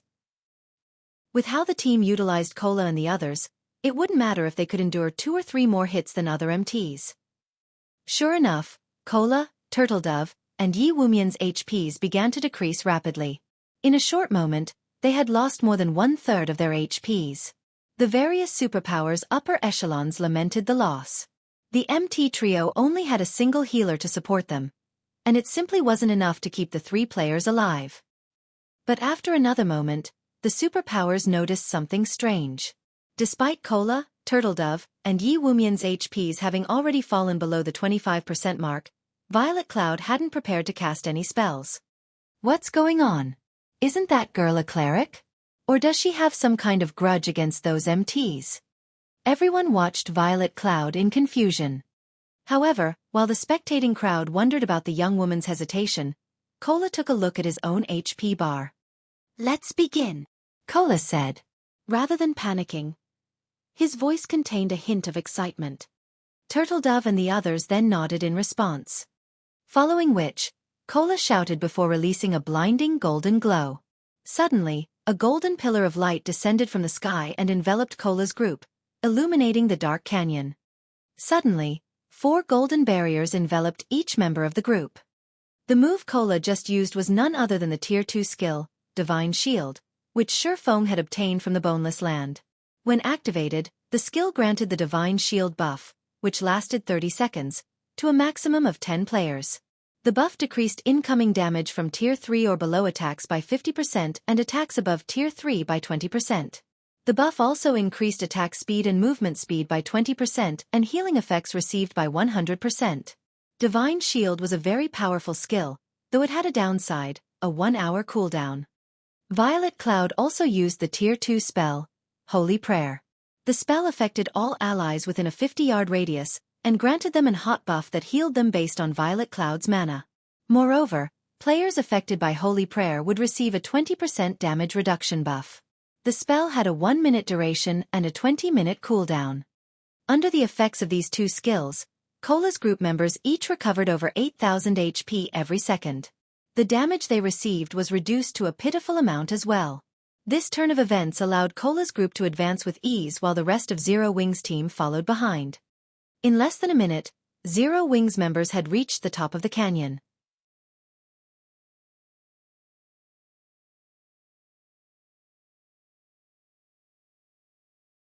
Chapter 1657. Continuous Clearance. Chapter 1657. Continuous Clearance. The sounds of battle had filled the dark canyon, but as Zero Wing's members reached the top, the various powers, which were still engaged in combat, fell silent. That's actually possible. For a moment, everyone was at a loss for words as they stared at Zero Wing's members. They had invested a ton of effort and made numerous sacrifices during their previous raids to locate the best route up the canyon, and they would still suffer before they reached the safe zone at its top.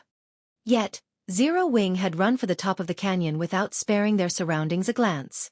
Not only had the guild team succeeded, but they had only lost a few dozen players, which was practically negligible. Sure enough, Zero Wing is extraordinary, Praying Lotus muttered, her eyelashes fluttering as she watched Xueqi, the commander of Zero Wing's team. No other guild would dare to be so bold. The 2 skills Cola's group had used were particularly powerful. Although they were not invulnerability skills, the combined effect had nullified the threat from both the ghosts and the heavy crossbows. They only got through thanks to powerful attributes and skills, Wild Ocean said, clicking his tongue. The next floors will be even more difficult, and basic attributes will become less important. If they try to pull another stunt like that, they'll get themselves killed. Praying Lotus did not rebuke Wild Ocean's words this time.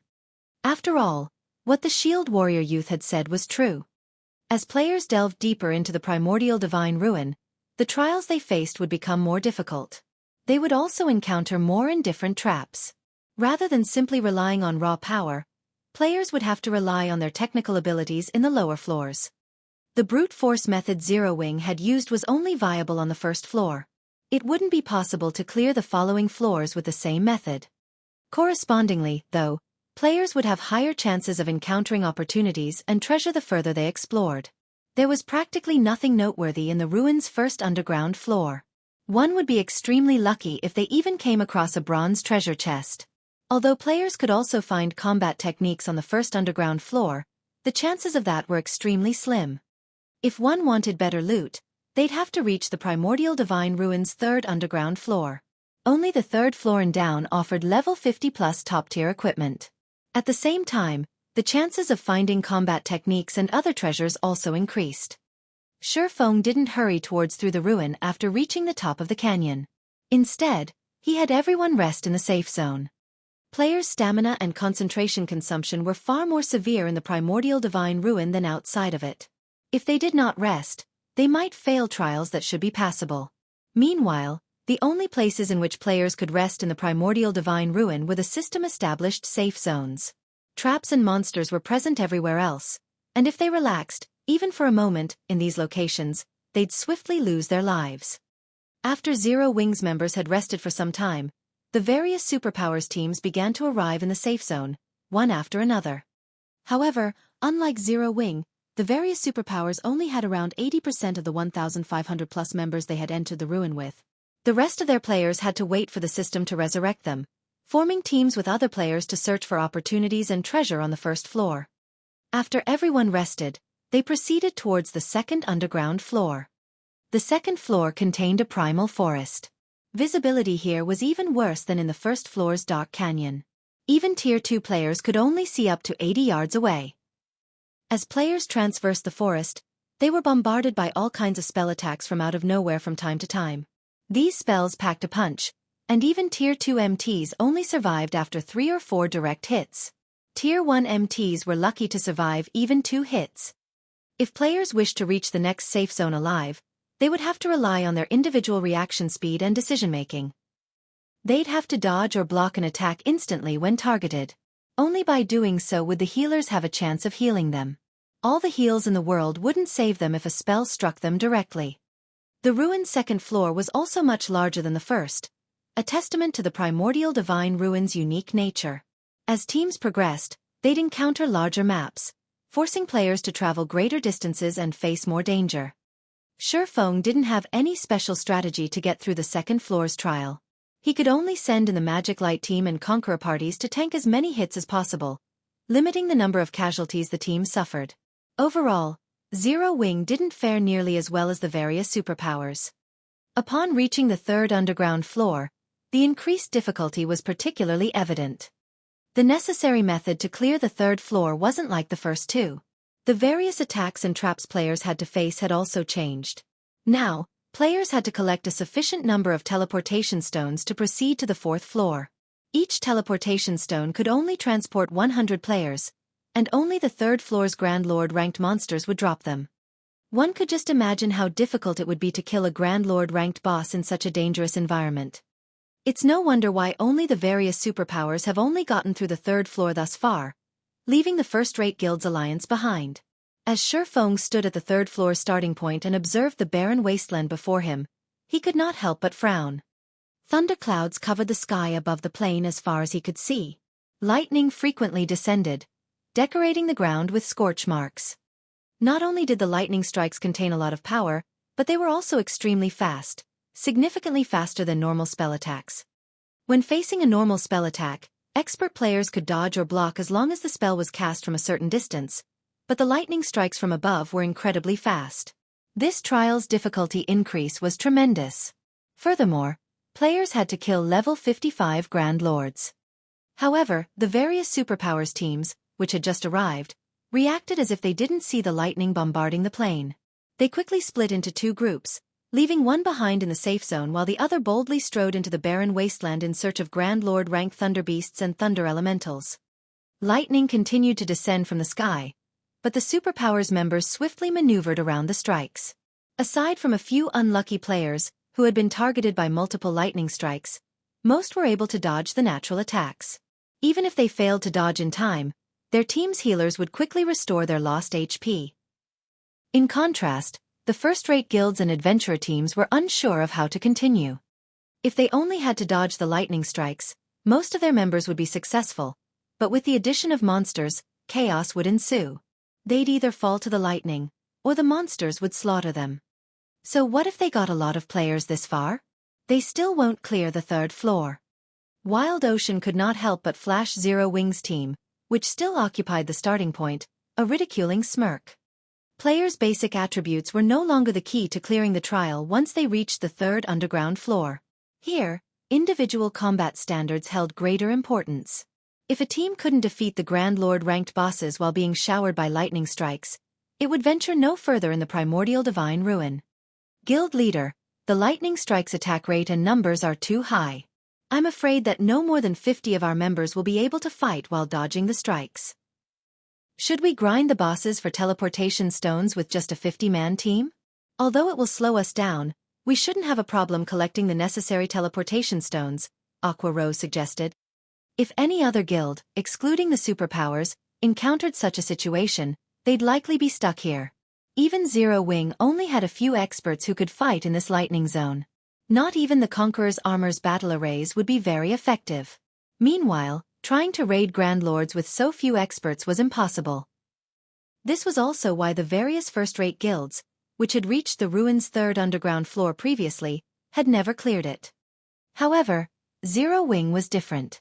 Its team had over 10 Tier 2 players and shouldn't have a problem forming a 50-man raid team that could dodge the lightning while fighting the bosses. Unfortunately, raiding level 55 Grand Lords with only 50 members would take a lot of time.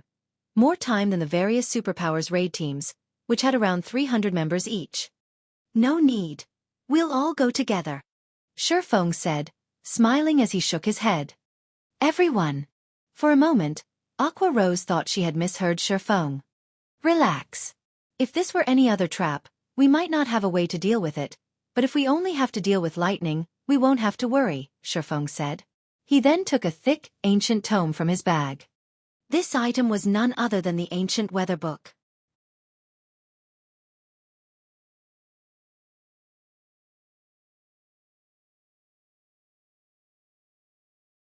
Chapter 1658.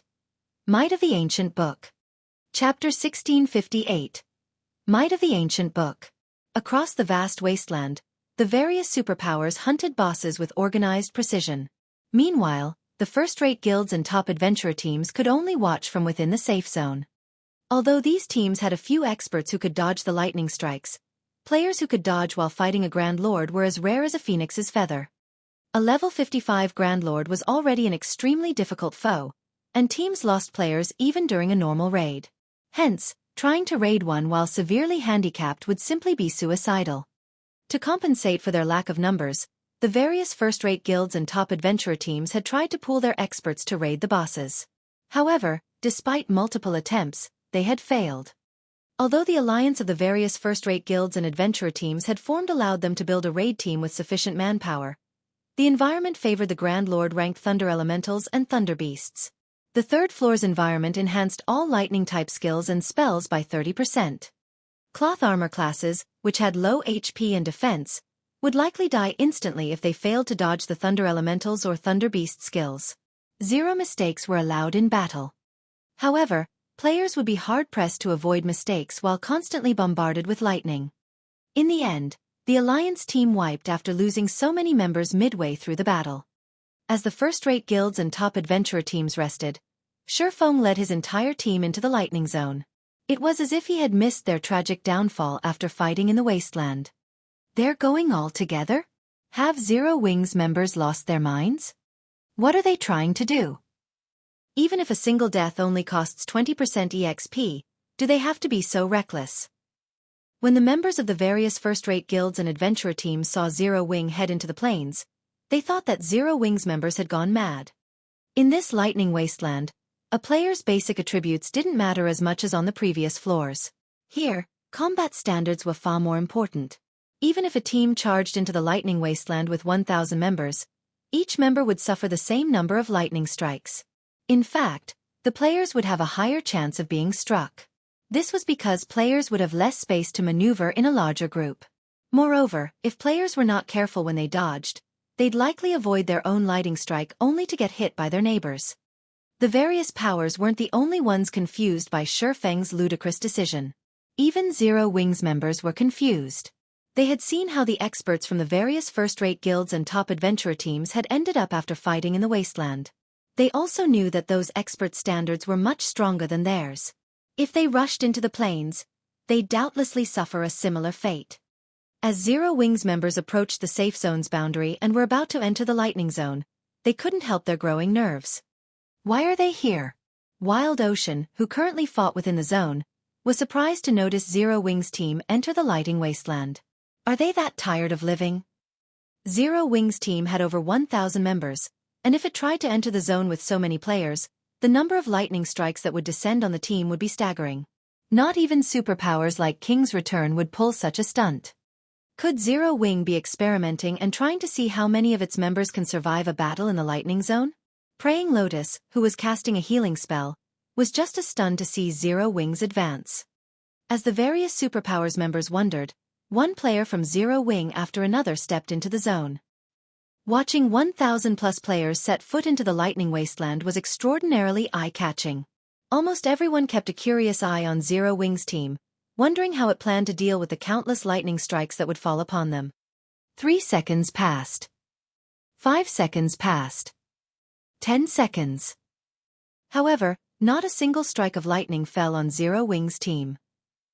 Every member on the team was alive and kicking, and they had an easy time defeating the multiple chieftain-ranked thunder elementals and thunder beasts that had charged at them. Where is the lightning? Why do those chieftain-ranked thunder elementals and thunder beasts seem weaker than the ones we're fighting? The watching players were stunned as they sent Zero Wing's team sidelong glances. They could not understand what was going on. Where were the lightning strikes that were supposed to descend? Could the lightning strikes have stopped because they have more people? Purple Jade was greatly confused as she watched Zero Wing's members.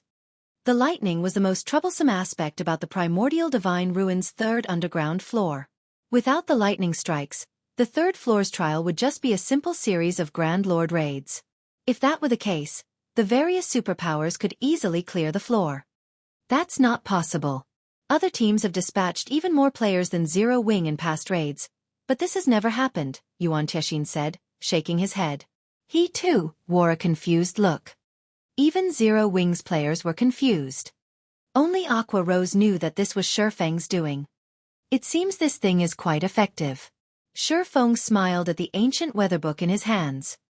The ancient weather book could change the weather in a 2,000-yard radius for 2 hours. Removing the thunderclouds in a specific area was a small task for the item. Without the lightning strikes, the third floor's trial posed no threat to his team members. Very quickly, Zero Wing's team located a level 55 Grand Lord ranked Thunder Beast.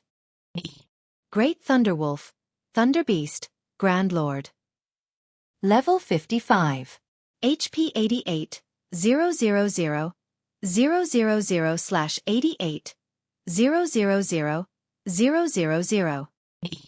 Now the boss, which had given the various superpowers painful headaches, was an ordinary Grand Lord to Zero Wing. With Cola, Turtledove, and Yi Wumian taking the lead, and the Magic Light team's MTs tanking the nearby mobs, the rest of the team could focus on dealing damage. Moreover, without the lightning environment's boost, the Great Thunderwolf's attacks were little more than tickles to Cola and his fellow MTs. The Grand Lord's normal attacks only dealt around -8,000 damage, while its skill attacks only dealt around -20,000. Even without Turtledove and Yi Wumian's assistance, Cola could easily tank the Great Thunderwolf. The other players launched frenzied attacks at the Great Thunderwolf, each dealing several thousand damage. As the team fought, the Grand Lord's HP visibly decreased. Naturally, this made the various superpowers jealous. The Primordial Divine Ruins bosses weren't like field bosses. Their attributes wouldn't change, regardless of how many players raided them at one time. This meant that the more members a raid team possessed, the greater the team's advantage would be. Zero Wings' team had over 1,000 members, which was more than triple what the other teams possessed. Moreover, Zero Wings members did not have to worry about avoiding lightning strikes. In less than 5 minutes, the Great Thunder Wolf fell before Zero Wings members. Everyone on the team also gained a significant amount of EXP. Moreover, the Great Thunder Wolf had dropped 8 items in total thanks to Xueqi's divine providence. Although this didn't seem like much, it was above average for Grand Lords above level 50. When the various superpowers had killed their respective Grand Lords, they only got 5 items. Meanwhile, upon seeing the Great Thunder Wolf's loot, Xueqi had to admit that the Primordial Divine Ruins bosses were far more generous than the bosses in Team Dungeons. Out of the 8 items dropped, 1 was a teleportation stone, and 5 were level 50 weapons and pieces of equipment, 3 of which were fine gold rank and 2 were secret silver rank. The last 2 items were pages of incomplete combat techniques. An advanced combat technique? Xueqi was ecstatic the moment he saw the 2 sheets of lambskin parchment. Basic combat techniques would drop as complete items in the Primordial Divine Ruin, but advanced combat techniques and above would appear as pages. Players would have to gather every page to learn the combat technique. Excited, Xueqi immediately inspected the 2 parchment sheets.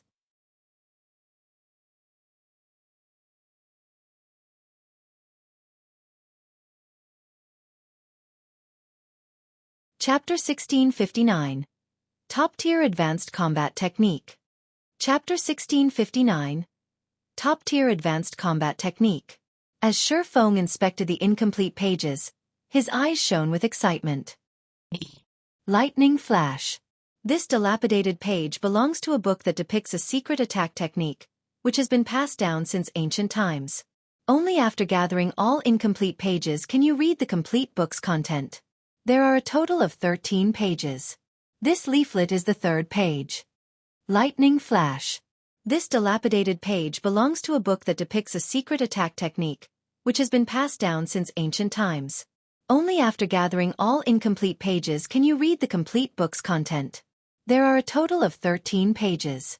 This leaflet is the 6th page. Most of the combat techniques that dropped in the Primordial Divine Ruin were basic combat techniques, and most of them dropped as the complete versions. Although some basic combat techniques dropped as incomplete pages, those were the extreme minority. Normally, only advanced rank or higher combat techniques would drop as individual pages.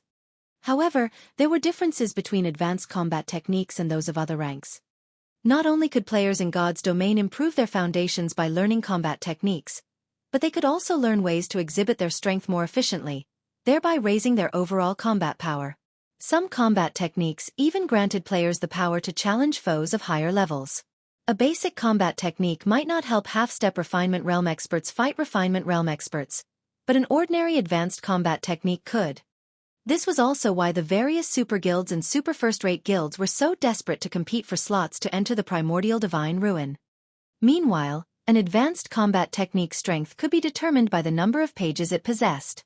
An ordinary advanced combat technique would only include 6 to 8 pages. A first-rate advanced combat technique would possess 9 to 12 pages, and a top-tier advanced combat technique would possess 13 to 15 pages. An ordinary advanced combat technique could only help a half-step Refinement Realm expert qualify to fight a Refinement Realm expert. Meanwhile, a first-rate advanced combat technique allowed Refinement Realm experts to face Flowing Water Realm experts. As for top-tier advanced combat techniques, if Flowing Water Realm experts learned one, they could even pose as a threat to Void Realm experts. Even throughout God's domain, Void Realm experts were extremely rare. Yet, with a top-tier advanced combat technique, a Flowing Water Realm expert could stand against Void Realm experts. One could just imagine how valuable such a combat technique was. There was no doubt that Lightning Flash was a top-tier advanced combat technique. Xueqi had never expected to get lucky enough to find a top-tier advanced combat techniques pages, and moreover, it was an attack-type technique. Zero Wing didn't actually have any of these. If it were possible to collect the complete Lightning Flash secret technique, it would certainly help the guild's experts. Learning the technique would likely offer more benefits than the Conqueror's armor. The Conqueror's armor only gave its wearer the power to face refinement realm experts temporarily, and after all was said and done, it was only a piece of level 50 equipment. Once players leveled up, the equipment would be useless. It could not truly become part of a player's strength. An advanced combat technique was different. Once players learned it, they could put it to good use regardless of their level. It would also offer significant help when players challenged their promotion quests. Moreover, a complete advanced combat technique was different from secret technique tablets. Although the combat techniques one could learn from a secret technique were more powerful than advanced combat techniques, very few players could learn them. It was impossible to share those techniques with a significant number of players. However, a complete advanced combat technique took the form of a book. He could store the book in the guild warehouse, and guild members could read it as they wished. Setting aside whether or not players could actually learn the technique successfully, at the very least, everyone would have the opportunity to learn. In the past, the reason that experts from the various superpowers had an easier time with their promotion quests, rising through the tiers, than experts from first-rate guilds and below wasn't just better weapons and equipment. Rather, it was because their access to combat techniques was superior in both quantity and quality. Thinking up to this point, Xueqi led his team in search of another boss rather than resting. The ancient weather book only had a 2-hour duration, whereas it had a 10-hour cooldown. He might be able to wait for such a long time, but the Primordial City would not wait for him. Who knew if the Primordial City had an entry limit? If there wasn't one, they might be alright, but if there were, he and Zero Wings members would lose their chance to enter the legendary city if they were too late. Hence, he had to cherish every second and minute of these 2 hours.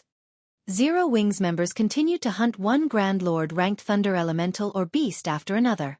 When the team encountered a Grand Lord in the barren wasteland, they'd pounce like a pack of hungry wolves.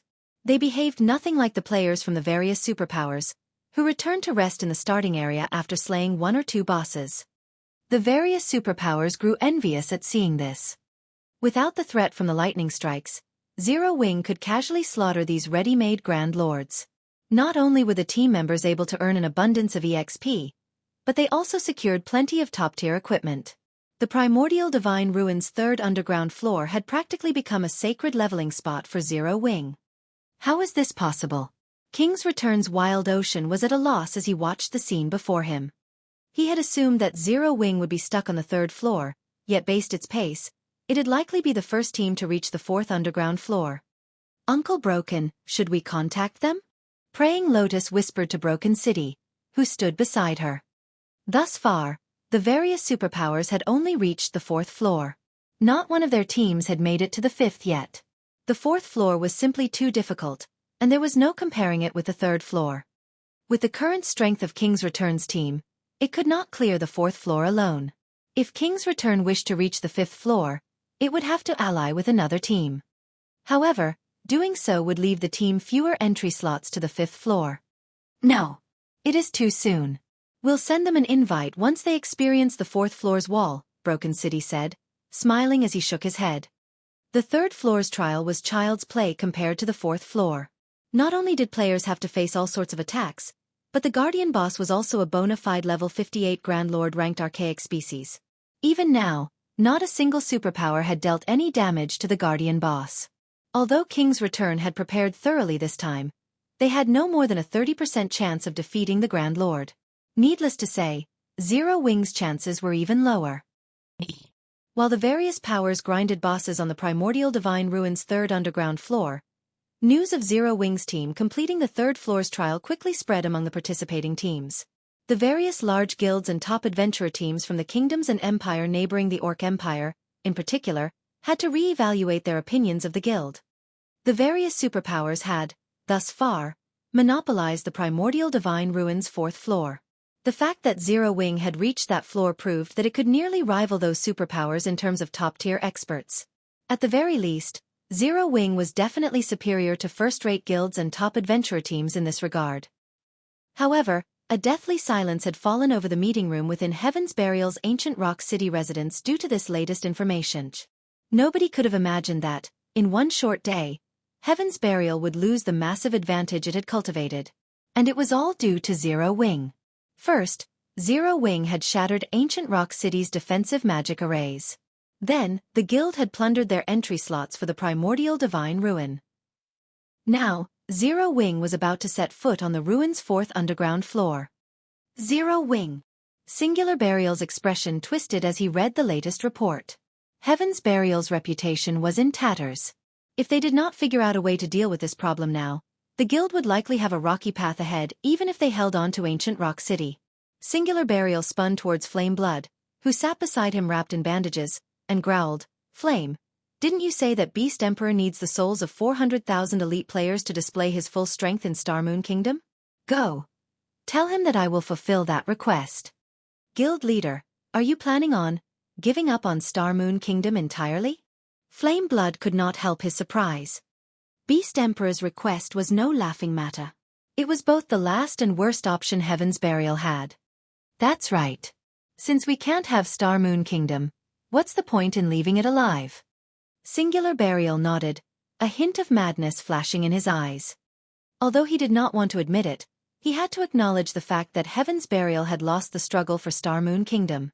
Regardless of whether or not they defended ancient Rock City, the necessary funds to repair it was still a problem. They also had to pay plenty in bounty claims each day. If they continued the battle with Zero Wing, it would only be a matter of time before the guild was finished, even if Heaven's Burial had the support of major corporations. If he wanted Heaven's Burial to survive, he had to give up on Star Moon Kingdom. I understand. I'll contact Beast Emperor right away. Seeing how serious Singular Burial was, Flame Blood inwardly lamented the fact that the man had become like this. He never thought that a guild like Zero Wing could actually corner Singular Burial, a genius, to this extent. Of the many years he had followed Singular Burial, this was the first time something like this had ever happened.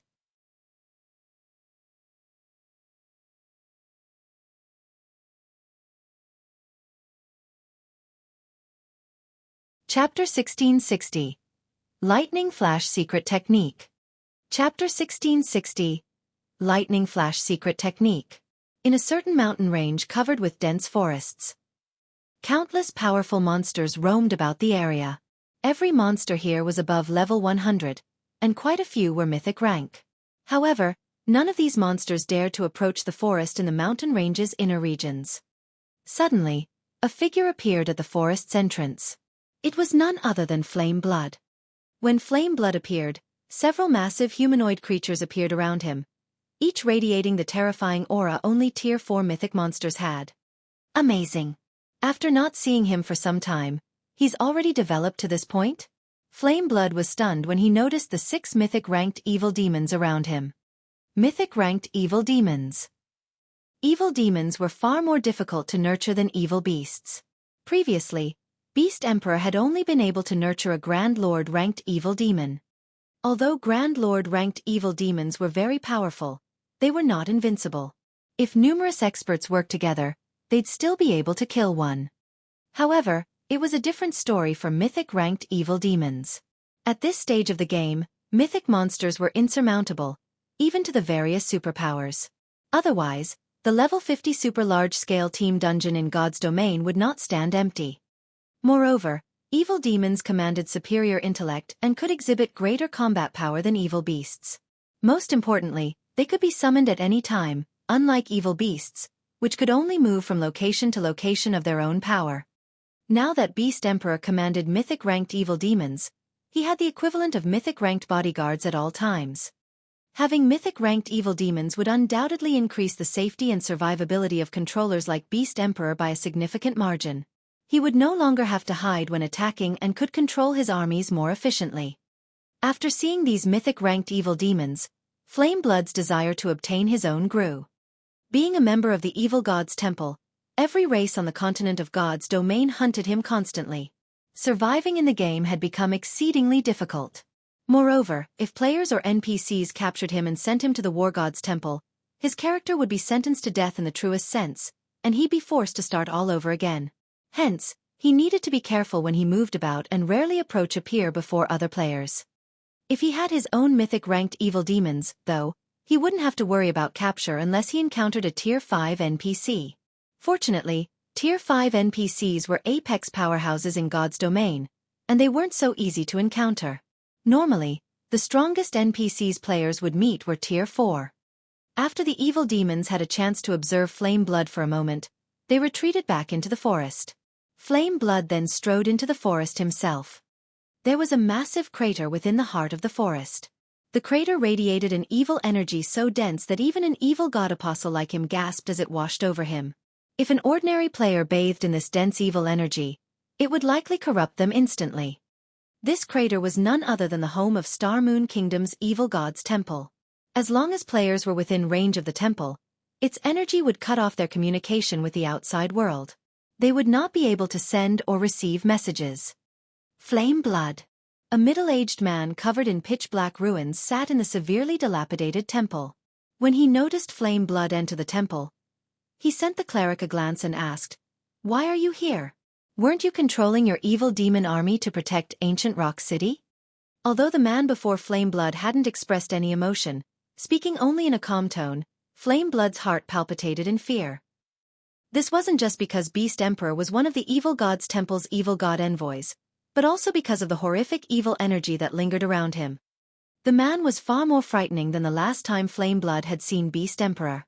The evil energy Beast Emperor radiated was no weaker than the evil energy the temple itself radiated.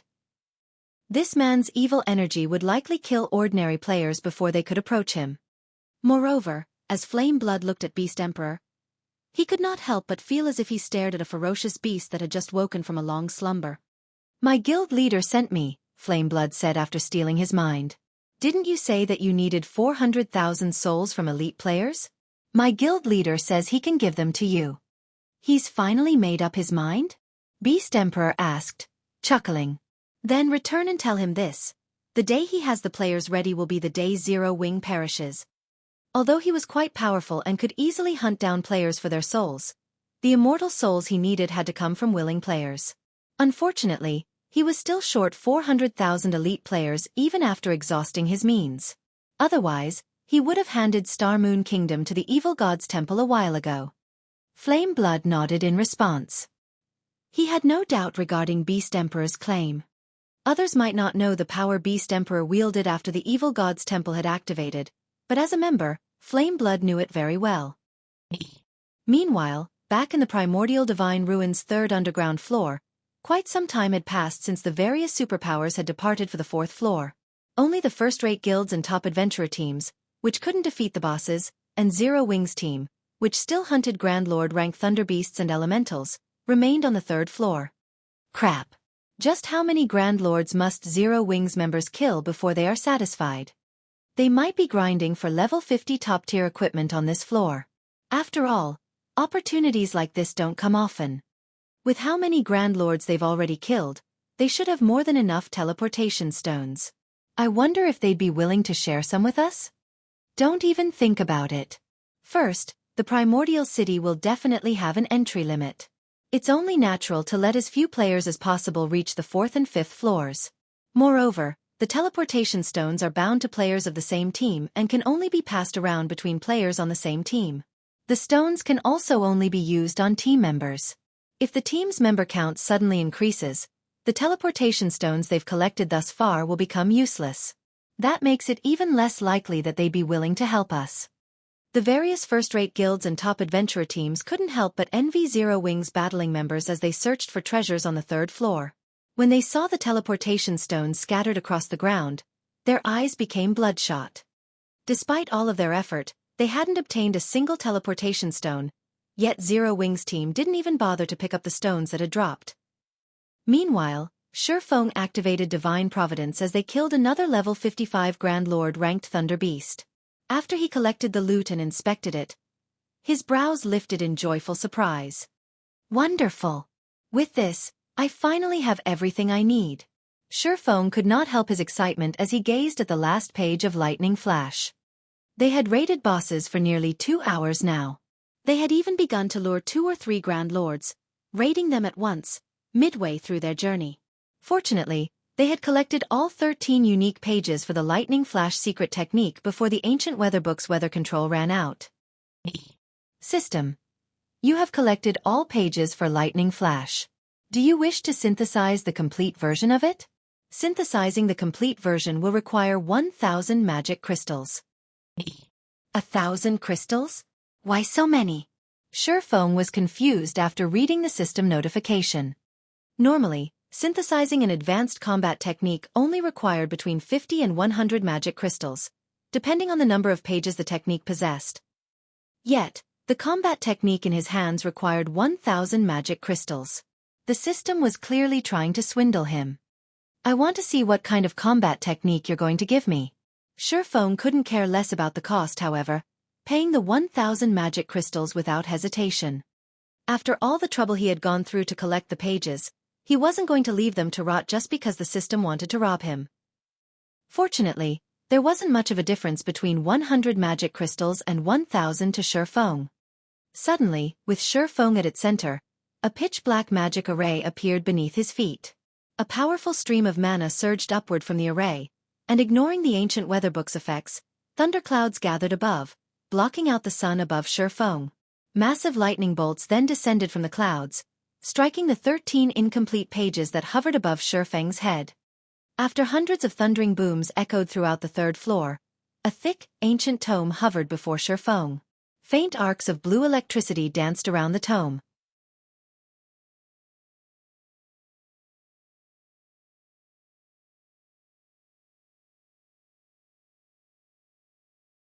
Chapter 1661. Bronze Combat Technique. Chapter 1661. Bronze Combat Technique. The hundreds of lightning bolts suddenly flashing in the vast wasteland immediately drew the attention of every player on the Primordial Divine Ruins' third underground floor. Compared to the normal lightning strikes, not only were the ones just now much more powerful, but the number and rate at which they appeared were also much higher than before. The resulting thunder also echoed throughout the entire wasteland, hurting everyone's eardrums. What's going on over there? Why did so many lightning bolts suddenly strike Zero Wing? Everyone on the third floor turned towards Zero Wing's location at practically the same time, their hearts bursting with curiosity. Previously, none of the lightning strikes had hit anywhere near Zero Wing. Yet, now, Zero Wing received a violent bombardment. Most likely, even a great lord of the same level would be reduced to ashes after eating so many powerful lightning bolts. What's that? A book. Could some kind of treasure have dropped? Some of the players nearby quickly noticed the ancient tome hovering before Xueqi. Although they could not make out what kind of item the ancient tome was, judging by the huge commotion that heralded its appearance, they could easily guess that it was something extraordinary. The various first-rate guilds and top adventurer teams present revealed looks of envy and greed. As far as they knew, no fine gold or dark gold item would create such a huge commotion when it appeared. Hence, the tome should be epic rank at the very least. An epic item. At this stage of the game, although powerful guilds like first-rate guilds would already have around a dozen or so epic items in their possession, to the masses, epic items were still exceedingly rare. However, everyone also understood that stealing the tome from Zero Wing was impossible.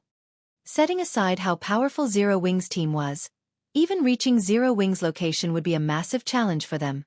What a powerful aura! Xueqi was indescribably shocked as he looked at the ancient tome in the air before him. He had seen the synthesis of many advanced combat technique tomes before. However, none of them had ever caused such a huge commotion. Moreover, even after the lightning flash tome completed its synthesis, it still radiated a faint aura that attracted mana to it, a situation that Xueqi had never encountered before. For a moment, he found it somewhat incredible that the book before him was a combat technique tome. Guild leader, what is that item? Is it an epic tool? Aqua Rose could not help but ask curiously. The other members of the team also held great curiosity about the lightning flash secret technique. Immediately, they pricked their ears up in hopes of catching wind of the tome's identity. As for the item's attribute panel, they held no expectations of catching a glimpse of it. Nowadays, Zero Wing was rife with spies of other guilds.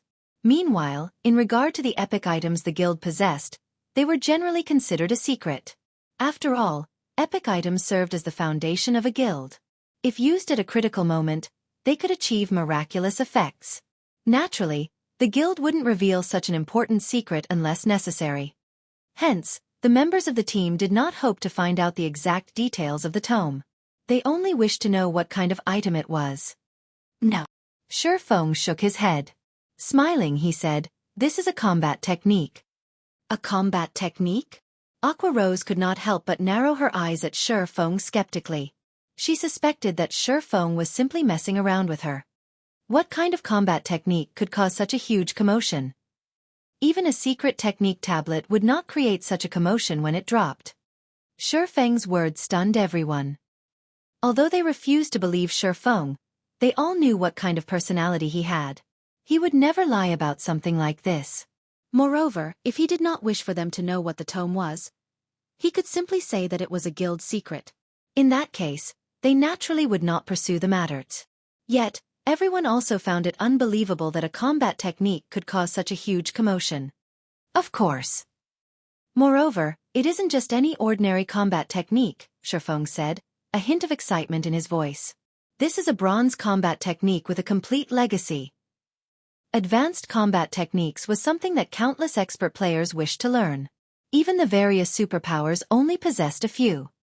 In the past, advanced combat techniques had also been the strongest combat techniques Xueqi knew of. However, after finding out about secret technique tablets, in addition to the relevant information Phoenix Rain had provided him, he discovered the existence of combat techniques that were even stronger than advanced combat techniques, bronze combat techniques. Normally, secret technique tablets were the only source of bronze combat techniques. Meanwhile, the power one could exhibit using such a technique was beyond imagination. Even Void Realm experts would have difficulty coping against a bronze combat technique. Xueqi had never expected to obtain a bronze combat technique on the third floor of the Primordial Divine Ruin. Compared to a bronze tablet, a tome that recorded a complete bronze legacy technique was undoubtedly much better. Although a bronze tablet contained numerous bronze combat techniques, only 10 players could enter a bronze tablet each month, which meant that the guild could use it to nurture a mere handful of players. However, a combat technique tome did not possess such a restriction. As long as he willed it, he could let however many players learn from it as he wished. A bronze combat technique. Most of the Zero Wing members present revealed looks of confusion when they heard Xueqi's words. They did not understand what a bronze combat technique was at all. As for Aqua Rose and the others who had previously entered the legacy space for the secret spellcasting technique, they could not help but gape in shock. They knew what exactly a bronze combat technique represented. Something much more powerful than an advanced combat technique. Only players like them, who had entered the bronze temple of a secret technique space, would know about bronze combat techniques. However, back then, they received only one learning opportunity for each floor they ascended in the bronze temple. Moreover, each floor became increasingly difficult to clear as they reached higher floors, which severely limited the number of learning opportunities they had. Now, however, they had a complete bronze combat technique tome. This meant that they could learn the combat technique recorded on it at any time and without limit. Now that we have achieved our goal here, it's about time we headed down to the 4th floor, Xueqi said, chuckling. He then used the teleportation stones to send everyone to the 4th underground floor of the Primordial Divine Ruin. Zero Wing's team of 1,000+ players vanished from the lightning wasteland. Primordial Divine Ruin's 4th underground floor. The setting here was a quiet valley abounding with lush vegetation. A towering set of doors could be seen situated at the heart of the valley. Even if one stood at the summit of the mountains that formed the valley, one could still see this towering set of doors very clearly. Not only were the doors 100 meters in height, but they also sported plenty of divine runes carved on them. The doors radiated a powerful aura that would probably deter ordinary players from approaching them. At this moment, however, a flashy light show could be seen taking place before the massive stone doors. At the same time, sounds of explosions kept echoing throughout the entire valley. In the next moment, a two-headed, three-tailed earth dragon, which stood before the stone doors, could be seen letting out a deafening roar. Meanwhile, encircling this earth dragon was a team of 1,000+ experts. Currently, these expert players were attacking the monster in a frenzy, bombarding the 50-meter-tall earth dragon with one attack after another. However, despite the spectacular phenomena accompanying their attacks, the attacks themselves dealt only around -400 damage. From beginning to end, not a single attack inflicted over -1,000 damage to the monster. What a powerful monster! An archaic species? Or is it a ferocious beast? Zero Wings members could not help but stare wide-eyed at the monster guarding the massive stone doors, their hearts filled with shock.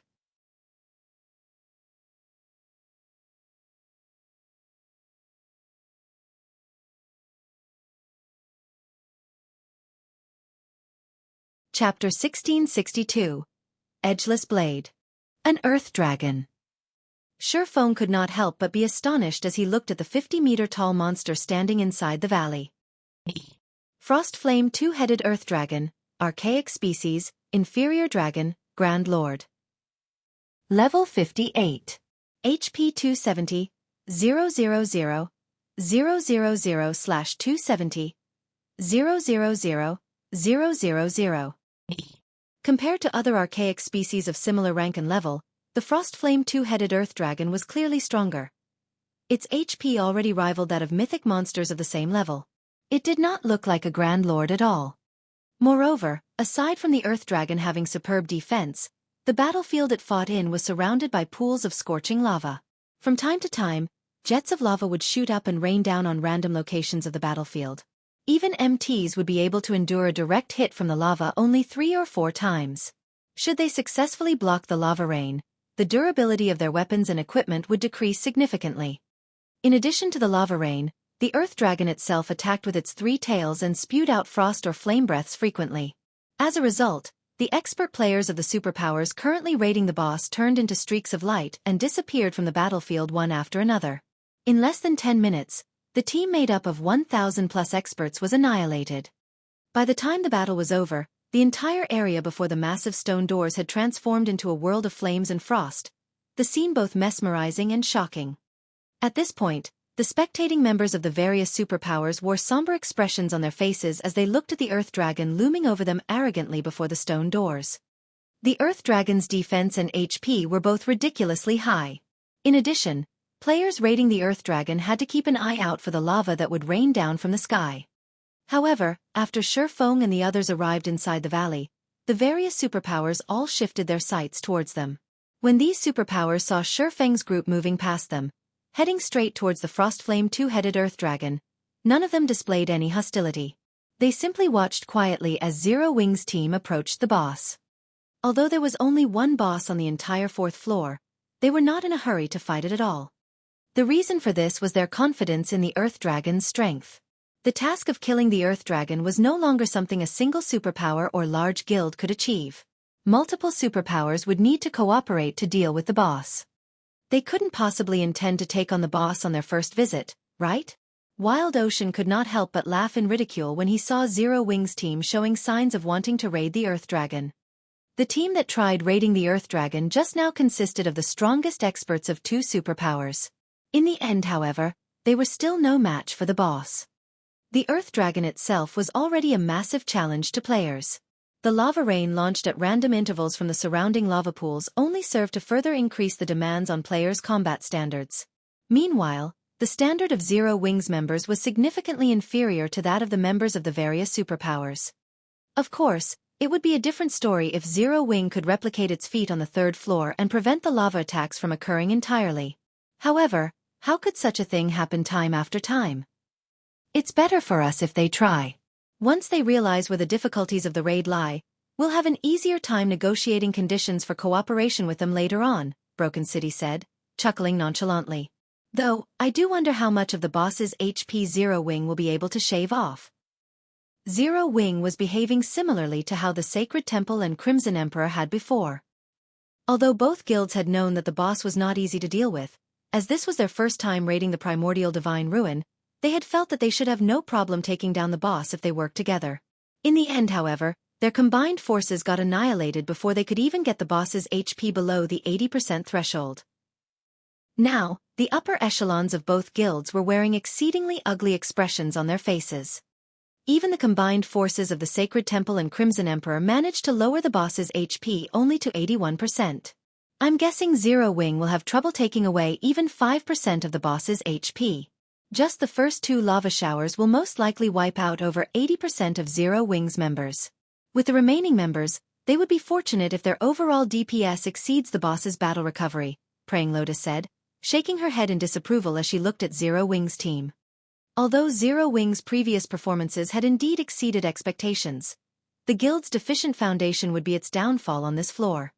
Meanwhile, the other guilds present were sitting back, eagerly awaiting the start of the upcoming show. After all, as more teams fought the Earth Dragon, spectators like themselves would be able to uncover more of the Earth Dragon's secrets, which would, hopefully, eventually allow them to defeat the boss.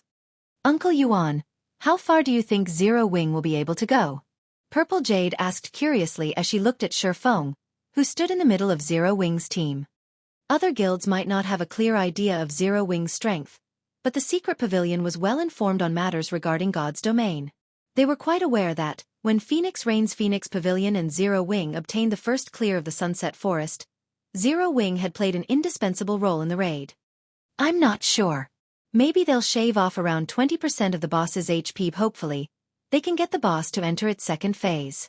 That way, we can get a better understanding of the boss, Yuan Tiexin replied, shaking his head. Meanwhile, just as Yuan Tiexin and Purple Jade were conversing with each other, Zero Wing's members were also looking at and discussing the Earth Dragon. Guild leader, let's go. Kola urged excitedly as he looked at the distant Earth Dragon.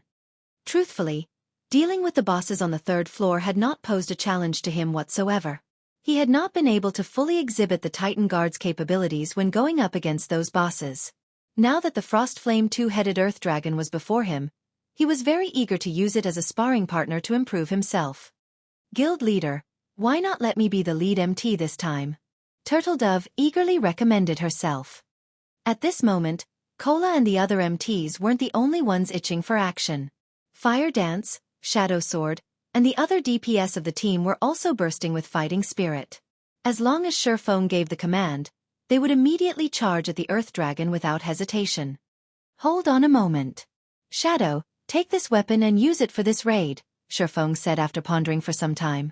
He then took out the Tier 3 mana weapon Edgeless blade from his bag and handed it over to Shadow Sword. Initially, Shadow Sword wanted to say that the Crimson Moon Greatsword he wielded was already plenty good and that there was no need to switch weapons. However, after he accepted the Edgeless blade, he fell into a daze.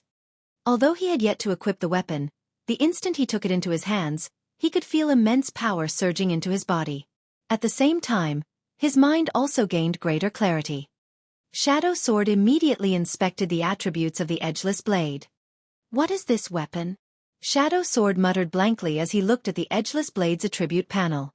Crimson Moon was one of Titan City's 31 holy weapons.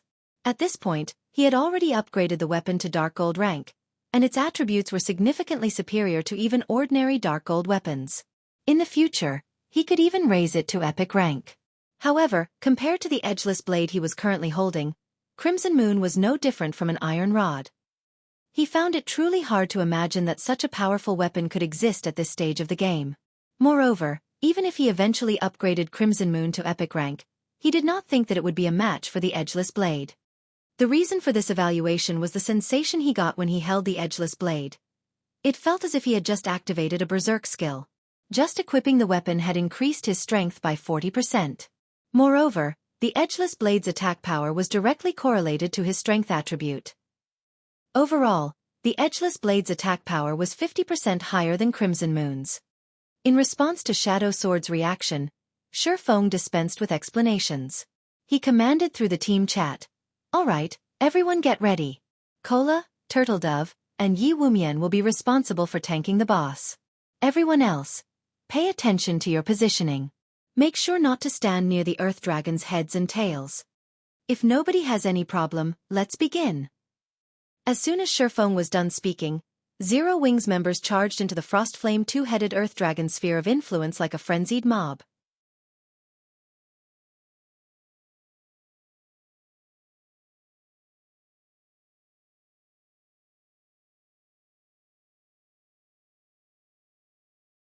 Chapter 1663.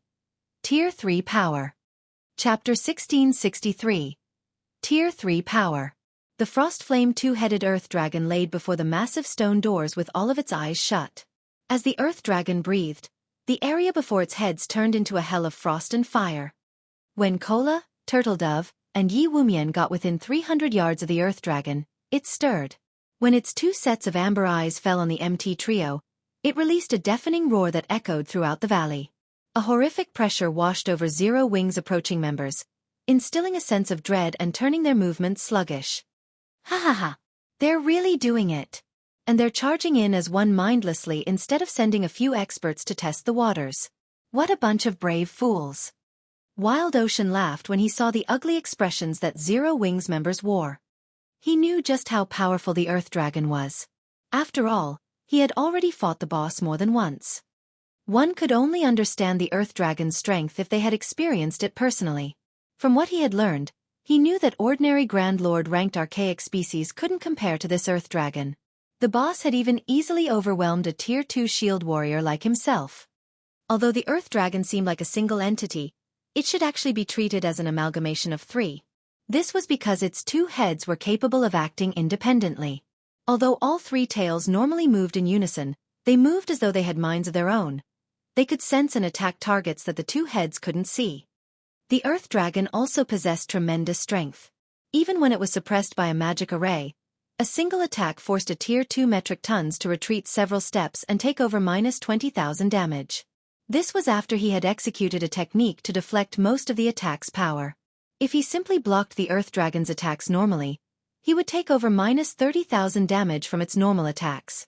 If he were careless for even a moment, the Earth Dragon would kill him instantly. Even without the constant threat of the lava showers, the Earth Dragon was a daunting foe. The Frost Flame two-headed Earth Dragon was the absolute gatekeeper for the Primordial Divine Ruins' 5th underground floor. Along with the Earth Dragon's roars, lava began to spew from the ground, creating a wall of lava around the battlefield. The ring of lava that formed sealed off Zero Wings' path of retreat. Now, it wasn't possible for players inside to escape or enter the battlefield. Players wouldn't have any opportunities to attack in rotation. Only the victor would survive this lava-surrounded battlefield. As the lava barrier formed, the Earth Dragon's two mouths widened. The ice and fire-type mana in the environment began to surge towards the beast's maws. Zero Wing really is unlucky. The Earth Dragon is actually using Frost Flame Breath right off the bat. The battle is likely already over. Praying Lotus sighed, watching the scene from afar. Frost Flame Breath was one of the Earth Dragon's team wipe moves. Not only did the skill possess a massive AoE, but it had an extremely short channeling time. As a cone attack skill, players normally wouldn't have trouble dodging it if they were within 50 yards of the boss. However, Zero Wings members were still over 100 yards away from the boss. In this case, they would have to cross greater distances to move out of the skill's AoE, which was impossible with so little time. Praying Lotus wasn't alone in her thinking. Everyone could already imagine the boss wiping out Zero Wings' team before they could land a single attack. Seal! Just as the Earth Dragon was about to complete its Frost Flame Breath, Xueqi raised his right hand, which wore the 7 Luminaries ring, and cast Forbidden Domain on the Guardian boss. Suddenly, the mana in a 600-yard radius around the Earth Dragon froze. The mana surging towards the Earth Dragon's heads also stopped. In turn, the magic arrays, which Frost Flame Breath had formed, began to crumble due to a lack of mana started crumbling due to a lack of manage. What a powerful silencing effect. Zero Wing has such a powerful silencing skill. The distant spectators gasped. None of them could believe that a player was actually capable of stopping the Earth Dragon's Frost Flame Breath as it activated. God's Domain might have many players who had learned silencing skills, but there were differences in these skills' strength. Normally, silencing skills would have striking effects against Tier 0 and Tier 1 players, but most of the silencing skills they've seen thus far had little effect on Tier 2 players, much less boss monsters. Silencing skills that could affect boss monsters were incomparably valuable, even more so than large-scale destruction spells. Being able to silence a boss even for a moment could save a team from instant annihilation and turn the tide of battle, and most superpowers would offer astronomical prices to purchase such skills. According to their knowledge, aside from Tier 3 silencing magic scrolls, there had yet to be a player that had learned a silencing skill capable of affecting a Grand Lord-ranked boss. Even silencing skills that could affect Great Lords had yet to be discovered, but Zero Wing actually possessed one. Zero Wing's value rose even higher in the various spectating superpowers' eyes. At the very least, Zero Wing now possessed an advantage none of them had against the Frost Flame two-headed Earth Dragon. With this silencing skill, raiding the Earth Dragon would be considerably easier. After being silenced, the Earth Dragon became enraged. Letting out a powerful roar, it charged toward Xueqi. Having expected such a reaction, Xueqi leisurely commanded, "Cola, you three will intercept the boss. Guild leader, leave it to us." Kola and the others smiled as they moved to meet the boss in battle. To the Earth Dragon, the MT trio was little more than a group of ants. The Earth Dragon lifted one of its claws and swept it horizontally at the approaching pests. Come! Seeing the massive claw approach, Kola's lips curled into a grin. He then raised his shield and charged forward. Pang! When the Earth Dragon's massive claw swept across the uneven ground, it removed all obstacles without slowing in the slightest, yet when its claw collided with Kola's Titan guard, its speed sharply decreased. The claw completely stopped after another 10 yards or so. What strength! Kola was surprised when he blocked the Earth Dragon's claw. This claw swipe had taken nearly 40,000 of his HP. The Earth Dragon's strength was already close to rivaling an ordinary mythic monster of the same level. The onlooking superpowers were even more shocked. If the Earth Dragon were unsuppressed, a single attack would be enough to instant kill a Tier 1 metric ton, while Tier 2 MTs would lose over 50,000 HP. Meanwhile, their Tier 2 MTs only had a little over 60,000 HP. 2 hits would be more than enough to kill a Tier 2 metric tons, yet even after receiving the Earth Dragon's attack head-on, Kola still had over half of his HP remaining. This proved that, at the very least, Kola could tank 3 of the unsuppressed Frostflame 2-headed Earth Dragon's hits. This also meant that, even if the Earth Dragon weren't subjected to any form of suppression, Kola could tank the Earth Dragon head-on if they healed him enough. This, in turn, gave his team the foundation it needed to raid the Earth Dragon. With an MT like Kola, their chances of defeating the Earth Dragon increased by at least 20%. Seeing the ant survive its first attack, the Earth Dragon proceeded to swipe its other claw. This time, Turtledove received the attack. Pang! Once again, something unbelievable occurred. The boss pushed Turtledove a much shorter distance than Kola. She also only lost a little over 34,000 HP. Likewise, she still had over 50% of her HP. Immediately after the Earth Dragon's 2 consecutive attacks, Shadow Sword, who was only a short distance behind Kola and Turtledove, leaped into the air and slashed at the Earth Dragon's chest. After the flash of silver, the Earth Dragon's head screamed in agony. Shadow Sword's great sword had actually cut through the Earth Dragon's adamantine-like scales, leaving a bloody gash on the monster's chest. Minus 10,320. An unbelievable number had appeared above the Frostflame 2-headed Earth Dragon's heads.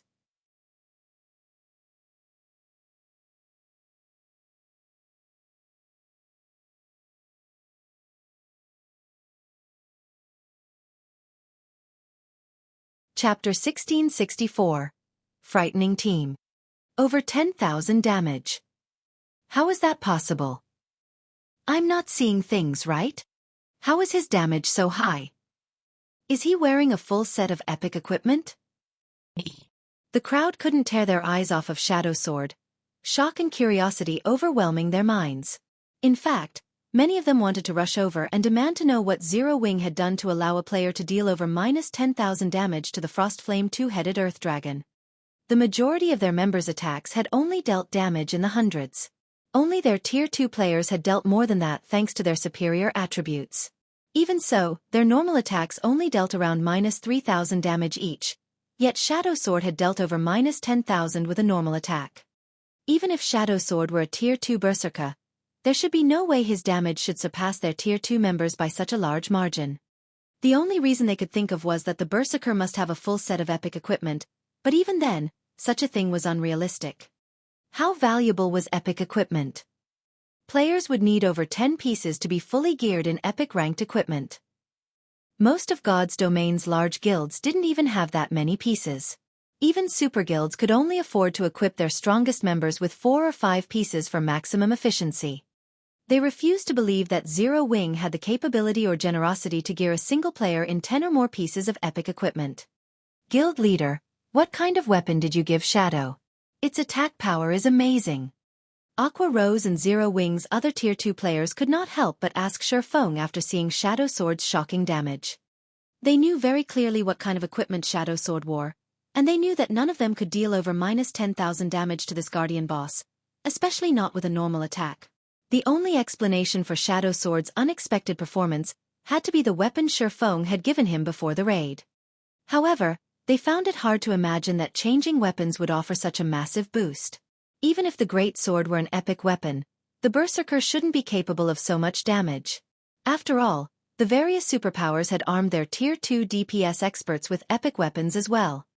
I never said that I had given Shadow the weapon. I'm only letting him use it. As for what kind of weapon it is, that is a guild secret. Xueqi said, revealing a meaningful smile. If any of you enter the flowing water realm in the future, I can help you obtain this kind of power too. Truthfully, the Edgeless blade's performance had even surprised Xueqi. He had never thought that a Tier 3 mana weapon would be so powerful. However, as mana weapons had yet to make their public appearance in God's domain, he did not want too many people to learn about them. If not for the Earth Dragon's incredibly high defense, he wouldn't have let Shadow Sword use the Edgeless blade. Seriously, guild leader? Flying Shadow and the others' eyes sparkled when they heard Xueqi's offer. They all wanted to wield the power Shadow Sword had just displayed. Of course. When have I ever lied to you? Xueqi said, shrugging. Although Tier 3 mana weapons were extremely rare, even rarer than epic weapons, there were 12 Tier 3 mana weapons sitting in the Lost Town's tower. If he could secure the Lost Town, those weapons would be his for the taking. Hearing Xueqi's assurance, everyone's enthusiasm to improve their combat standard soared. If they raised their combat power to the flowing water realm and obtained a weapon like the Edgeless blade, they would instantly become apex experts in God's domain. They wouldn't even have a problem killing a peak expert of the same level. Just thinking of the possibility excited them. The team began to vent its newfound passion in its fight against the Earth Dragon as damages in the hundreds began to appear above the boss's head. Only the Magic Light team and Zero Wings Tier 2 players dealt over -3,000 damage, with some even reaching -5,000 damage. When Xueqi and Fire Dance joined the fray, the spectators were shocked once more. Due to the benefits from the Shadow Bloodline, each of Fire Dance's normal attacks dealt over -9,000 damage. Although she didn't deal as much as Shadow Sword, she was an assassin. Her specialty was speed rather than raw power. Naturally, Xueqi was more impressive than both Shadow Sword and Fire Dance. His attack power was on a whole other level.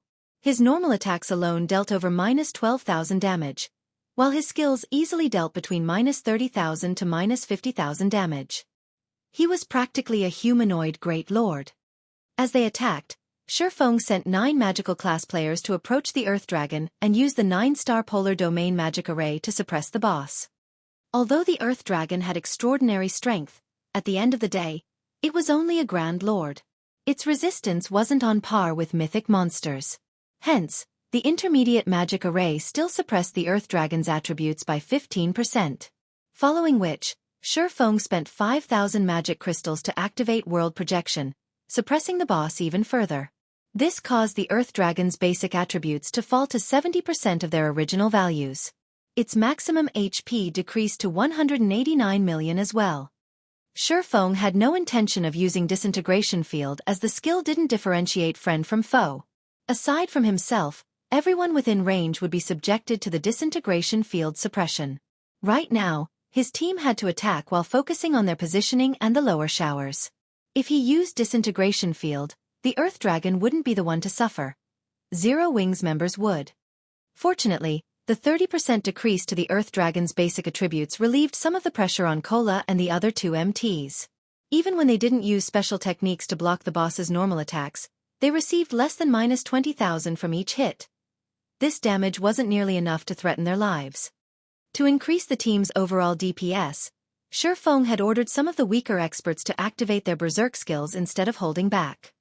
Suddenly, the Earth Dragon's HP began to fall, the speed of which shocked the watching superpowers. However, as the battle drug on, the surrounding barrier began to spew jets of lava into the sky. The lava then rained down on everyone on the battlefield. Not even Xueqi had a good solution for countering this massive AoE. He could only rely on Violet Cloud's holy prayer, reducing the damage his teammates took while simultaneously healing them. As for Cola, he used Divine Shield to protect the MTs fighting on the front line. When the lava shower ended, even with Violet Cloud's assistance, Zero Wings' team had lost over 100 members. Zero Wings' casualty rate was significantly higher than the various superpowers teams. Fortunately, the lava showers did not happen too often, giving Zero Wings members plenty of time to damage the boss. When the second lava shower eventually fell on the team, Zero Wing suffered evidently fewer losses. Most of the players that had died during the first lava shower had lower combat standards, while the survivors were stronger. The Earth Dragon's HP quickly fell to 95%. 95%. 90%. 80%.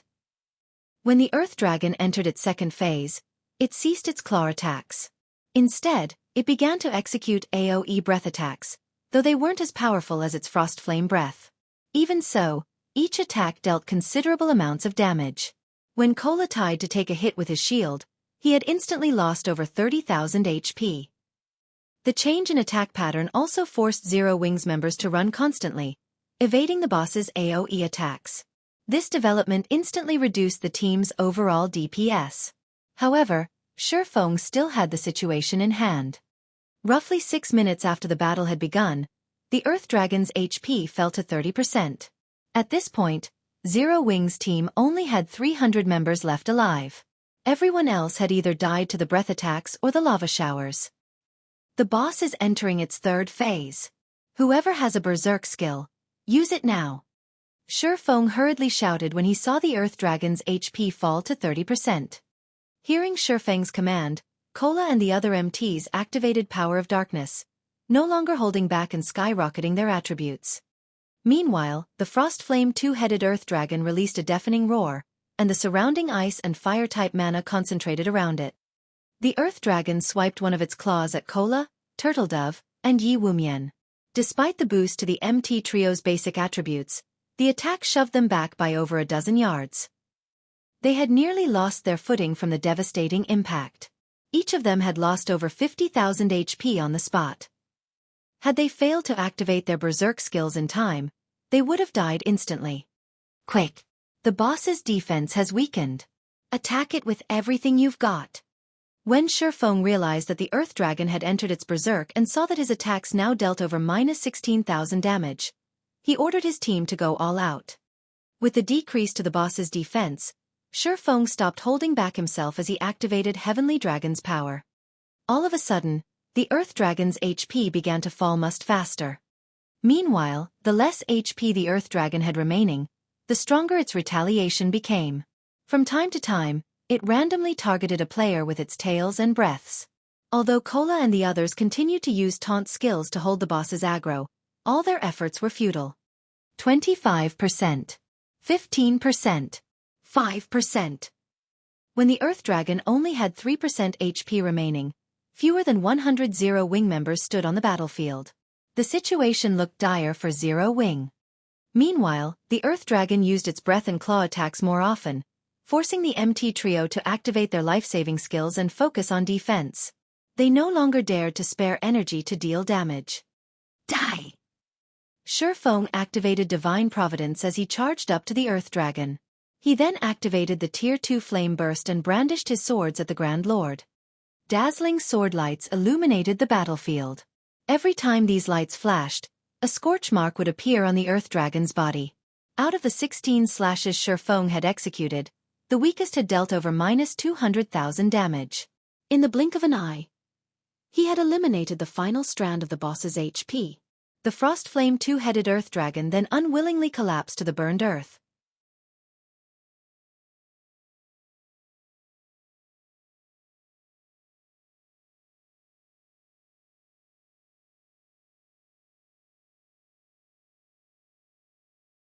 Chapter 1665. Everyone's Target. Chapter 1665.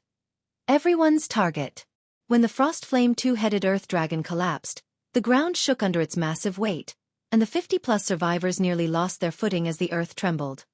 Everyone, Zero Wing's members and those from the various superpowers behind the lava barrier, fell silent as they turned towards Xueqi, who stood before the Earth Dragon's corpse.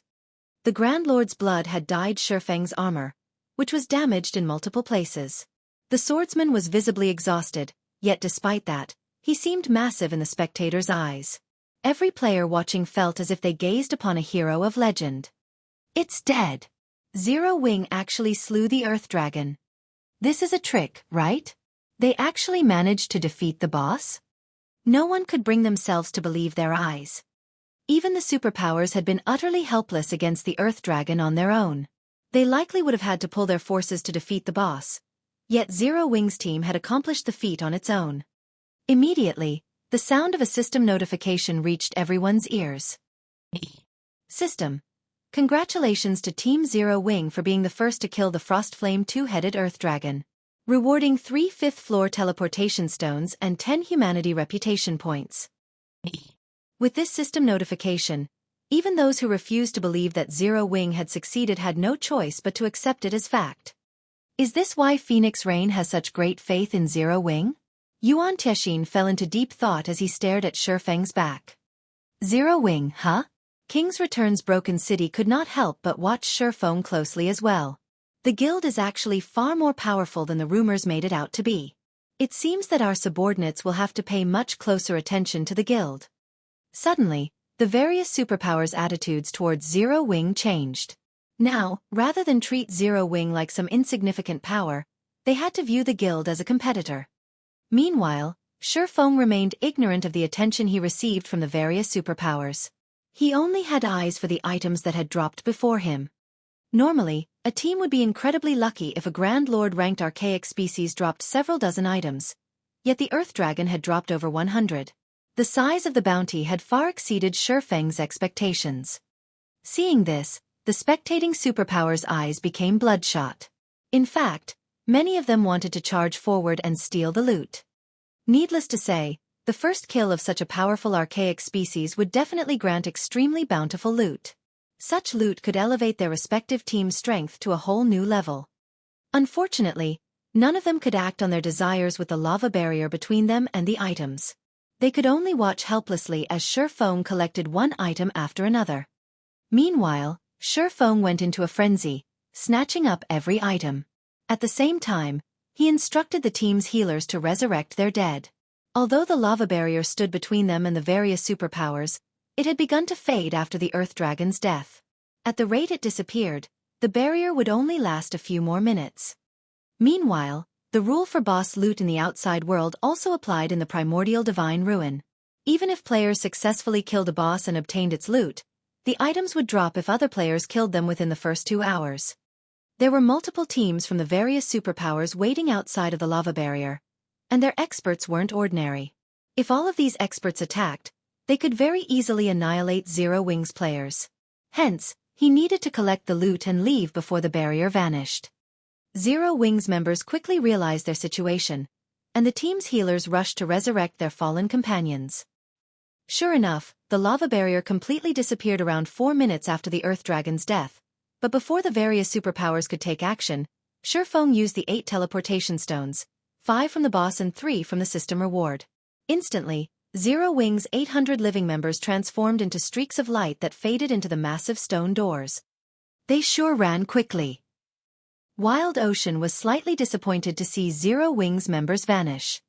A colossal fortune had just disappeared before his very eyes. If not for the lava barrier, Zero Wing wouldn't have gotten away with the boss's loot. As expected of Zero Wing, they certainly react quickly.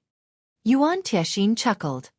Everyone dreamed of obtaining items that could improve players' strength, and superpowers were no exception.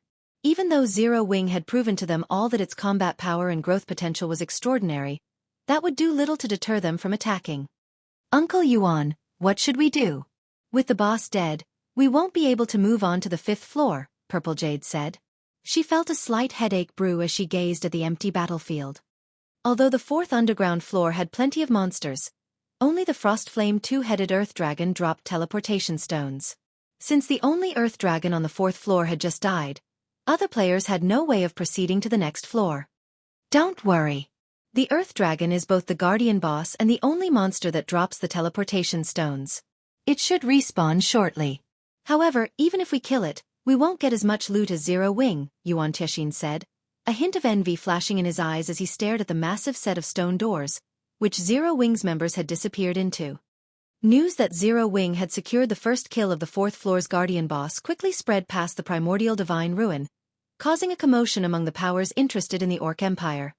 Nobody had expected that the first guild to set foot on the Primordial Divine Ruin's 5th underground floor would neither be a super first-rate guild or a super guild, but an up-and-coming guild like Zero Wing.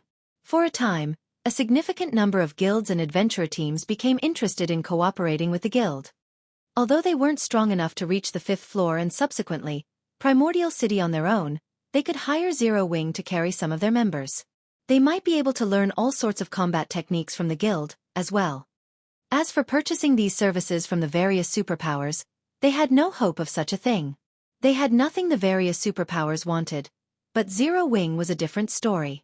Zero Wing was a guild with very shallow foundations. It lacked both manpower and resources. Moreover, as a developing guild, Zero Wing definitely needed a large amount of funds and resources, which their guilds and adventurer teams could provide. With this, they would have the basis for cooperation. Meanwhile, on the Primordial Divine Ruins' 5th underground floor. After leaving the 4th floor, Xueqi's group was transported to a quiet lakeside surrounded by forest. So, this is the 5th floor? Everyone turned as they observed their surroundings. Unlike on the previous floors, they didn't feel danger from the area around them. On the contrary, they felt comfortable and at peace. Everyone, rest up. We'll search for the path to Primordial City later, Xueqi instructed as he noticed his recently resurrected team members' exhaustion. Every 5th floor in the Primordial Divine Ruin was a milestone. The 1st floor would test players, while the 5th would allow them to rest. The 5th floor's mana density was so high that players could swiftly recover their stamina and concentration even as they moved about. The recovery effects on this floor were no weaker than those in NPC cities' hotels. In the past, some guilds had even established temporary towns on the Primordial Divine Ruins rest floors. These temporary towns had provided a safe haven from other players and a place for players to trade and replenish their supplies. Unfortunately, the services these towns had provided had been exceedingly expensive. But that couldn't be helped. Once players left the Primordial Divine Ruin, not only would they have to start over with the 1st floor's raid, but they'd also have to wait a full day before entering again. Just re-entering the ruin would be a problem. If a team wanted to resupply inside the ruin, they had to accept the atrocious prices. Hence, the temporary guild towns on the ruin's rest floors generated considerable profit each day. Moreover, the services would become more expensive as the floor numbers increased. However, only superpowers were generally capable of establishing towns on lower floors. Ordinary large guilds could only make a profit by doing so on the 5th floor. Only, Xueqi currently had no such plans. Locating the path towards Primordial City was far more important right now. While everyone rested, Xueqi opened his bag and looked through the items the Frostflame two-headed Earth Dragon had dropped. Since he had been in too much of a rush earlier, he hadn't had the time to inspect the boss's loot, but even if the other guilds wanted to chase his team to the 5th floor, they'd have to wait until a new Earth Dragon spawned on the 4th to do so.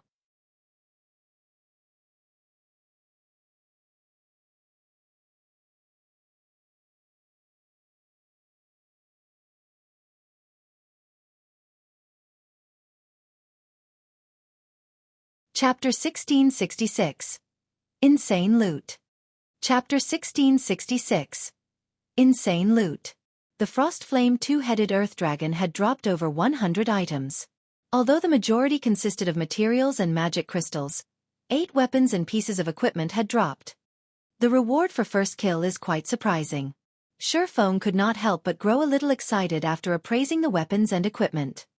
Out of the 8 weapons and equipment, there were 5 pieces of level 50 dark gold equipment and 2 level 50 dark gold weapons, one of which was a dagger, and the other was a one-handed axe.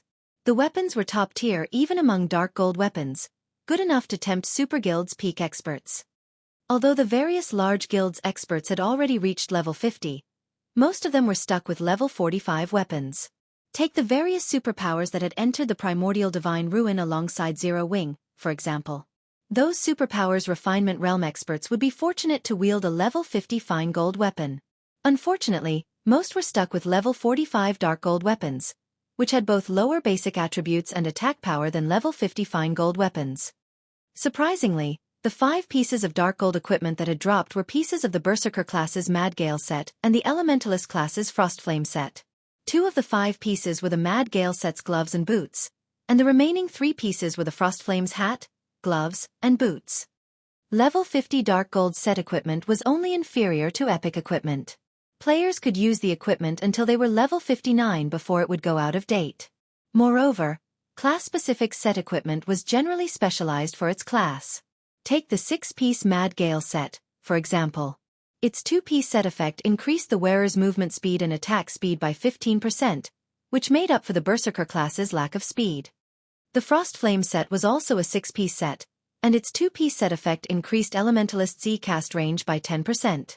Although the improvement seemed small, a player could easily overwhelm ranged opponents if they took advantage of it properly.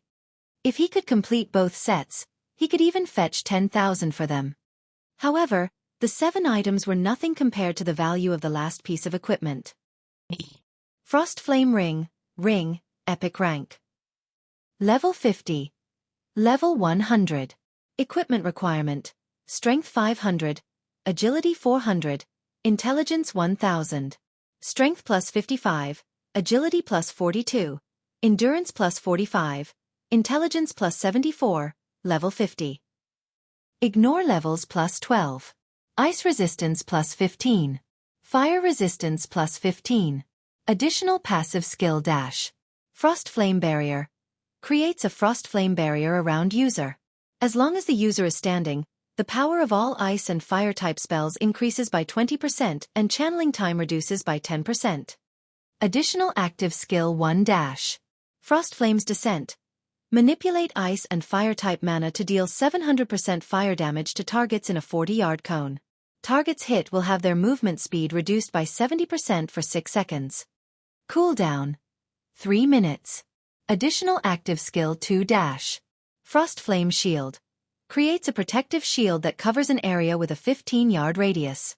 The Frost Flame Shield is immune to all ice and fire type damage. The Frost Flame Shield lasts 20 seconds and can absorb damage equivalent to 300% of user's maximum mana. Cooldown: 10 minutes. Rings and necklaces were extremely rare equipment in God's domain. They were worth at least double that of equipment of the same quality, as well. An epic ring was far more valuable than a piece of epic equipment. If an elementalist equipped the Frost Flame Ring, their combat power would increase by at least 20%. Moreover, the Frost Flame Ring offered skills that covered both AoE offense and defense. It was a treasure worth tens of thousands of gold. Guild Leader, what did the boss drop? Blackie could not help but ask curiously as he watched Xueqi inspect the Earth Dragon's loot. At Blackie's question, the rest of the team members perked up, curious about the loot as well. Take a look for yourselves, Xueqi said. He then shared the 8 weapons and pieces of equipment's attribute panels in the team chat, allowing everyone to see the items. I've also listed the GCPs needed to purchase them. If you're interested in any of them, come to me. Although epic items were precious in God's domain, they were no longer unattainable. Hence, it didn't particularly matter if he revealed the Frost Flame Ring. At most, the various major powers would envy Zero Wing when they found out about it. They would not go as far as to wage war over the item. Moreover, by sharing the attribute panels with the team, he could improve the team's morale. These level 50 dark gold weapons and equipment pieces are amazing. The boss's loot is insane. It actually dropped level 50 dark gold set equipment. This ring is godlike. Its attributes alone can rival the attributes on my level 50 fine gold gloves. Screw the basic attributes. Look at the ring's additional skills. Those effects are amazing. If I had this ring, my DPS would increase by at least 30%. Everyone drooled over the 8 items. Any one of these items would easily rank among a super guild's most precious treasures. Not even super guild's upper echelons wielded such items, yet Xueqi had made them available for purchase in the Zero Wing. The only problem was the items' price tags. Each one of the 2 level 50 dark gold weapons cost 500,000 GCP, which was the equivalent of 1,000 gold outside of the guild. Although it was incredibly cheap if purchased with coins, it was a different story if players purchased them with GCPs. GCPs were, after all, far more difficult to acquire. The Frost Flame Ring, however, cost 4 million GCPs, the equivalent of 8,000 gold. At this point, no one in the guild had that many GCPs. However, since Xueqi didn't want the ring to go to waste, he lent it to Alluring Summer, who was a Tier 2 elementalist. I'm definitely not going to face Summer in PvP. The Frost Flame Ring skills are game-breaking, Cola said as he watched Alluring Summer equip the Frost Flame Ring. As a Tier 2 elementalist, Alluring Summer was already a mobile defense turret. If she focused on a single target, even a Tier 2 metric tons of the same level would fall quickly under her attacks.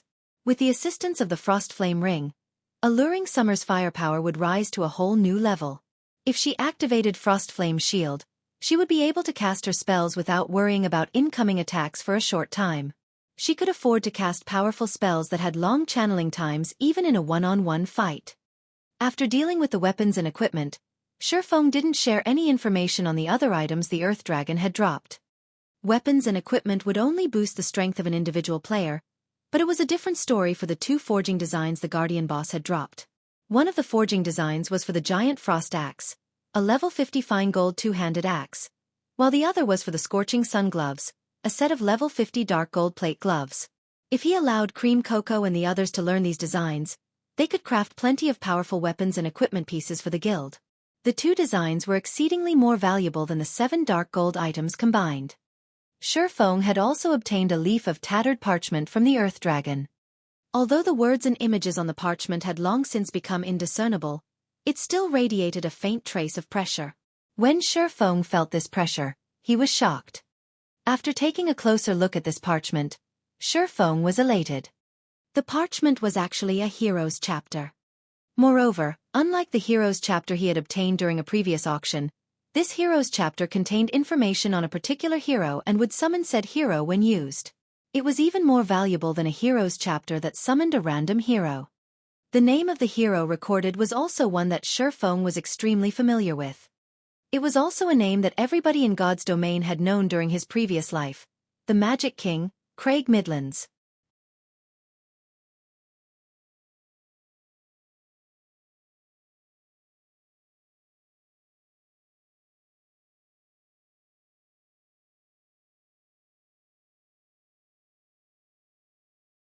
Chapter 1667.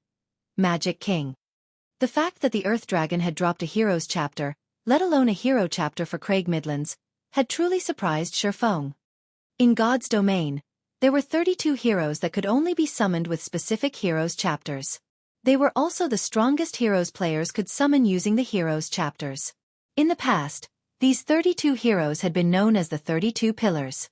Based on historical records, every one of these 32 heroes had cleared the complete God's trial and gained the ancient God's recognition. If nurtured properly, any one of these 32 pillars could easily become the guardian of an entire city. This was because these 32 heroes had the potential to reach level 200, tier 5 at the very minimum.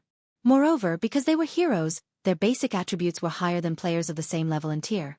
When players nurtured these heroes to their peaks, only tier 6 God-ranked players had any chance against them. Among the 32 pillars, the Magic King, Craig Midlands, ranked 17th.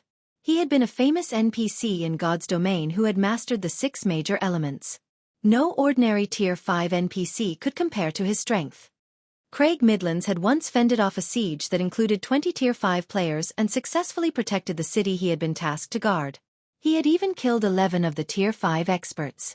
The hero's display had been so impressive that it had even stupefied the guild that had nurtured and summoned him.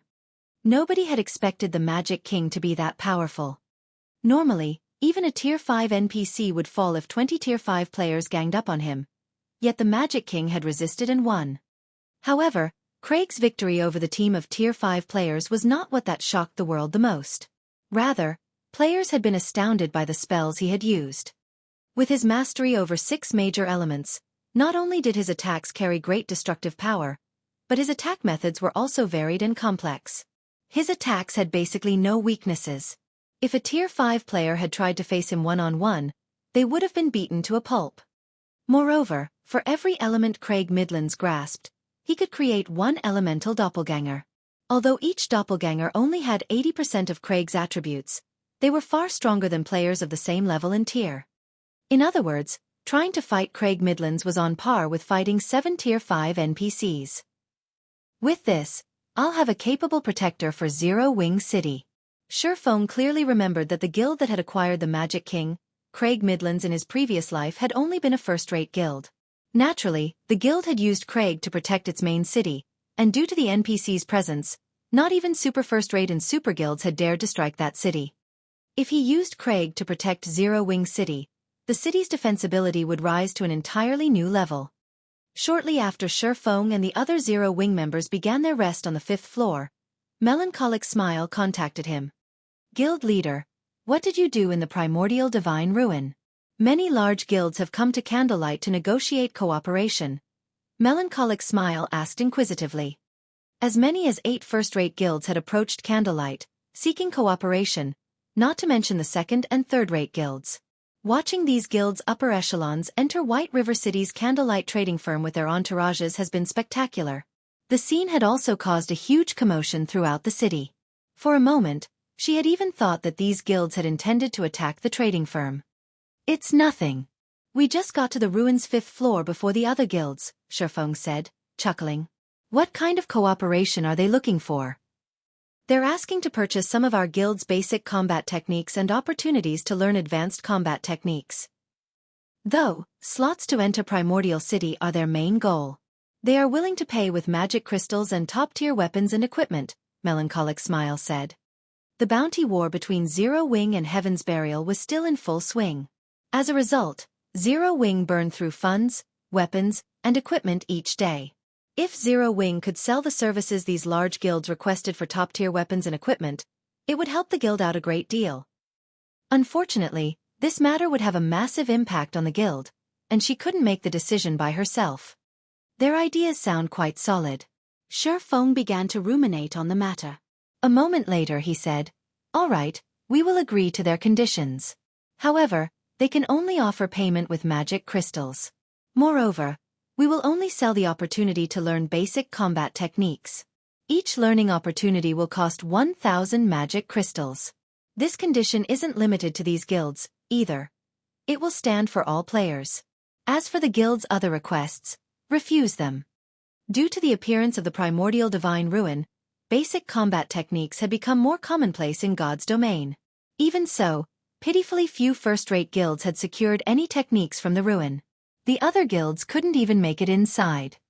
However, as players unlocked more of the Primordial Divine Ruin, the number of players allowed inside would increase. Moreover, as players continued to grow stronger, it would only be a matter of time before more guilds secured basic combat techniques. Rather than wait for such a future, it'd be better if Zero Wing took advantage of the current situation and sold learning opportunities, making a fortune. In fact, many large guilds had openly sold learning opportunities for basic combat techniques in the past. He simply executed this business strategy ahead of time. In any case, he had obtained 3 basic combat techniques on his way to the 5th underground floor, with 2 from the Earth Dragon. As for the advanced combat techniques, there was no way he'd sell them. Both in his previous life and in this one, advanced combat techniques were a guild's core secret. While basic combat techniques helped players build a solid foundation, they did very little to improve players' combat standards. Only advanced combat techniques had a considerable effect on players' combat standards. 1,000 crystals per chance?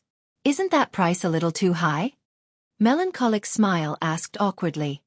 Currently, magic crystals sold for 30 silver each on the market. Thus, 1,000 magic crystals were worth 300 gold.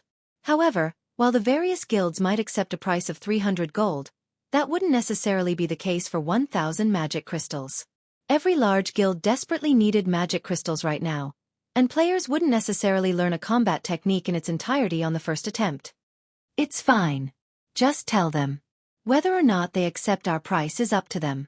Nobody's forcing them to learn our combat techniques, Xueqi said, chuckling.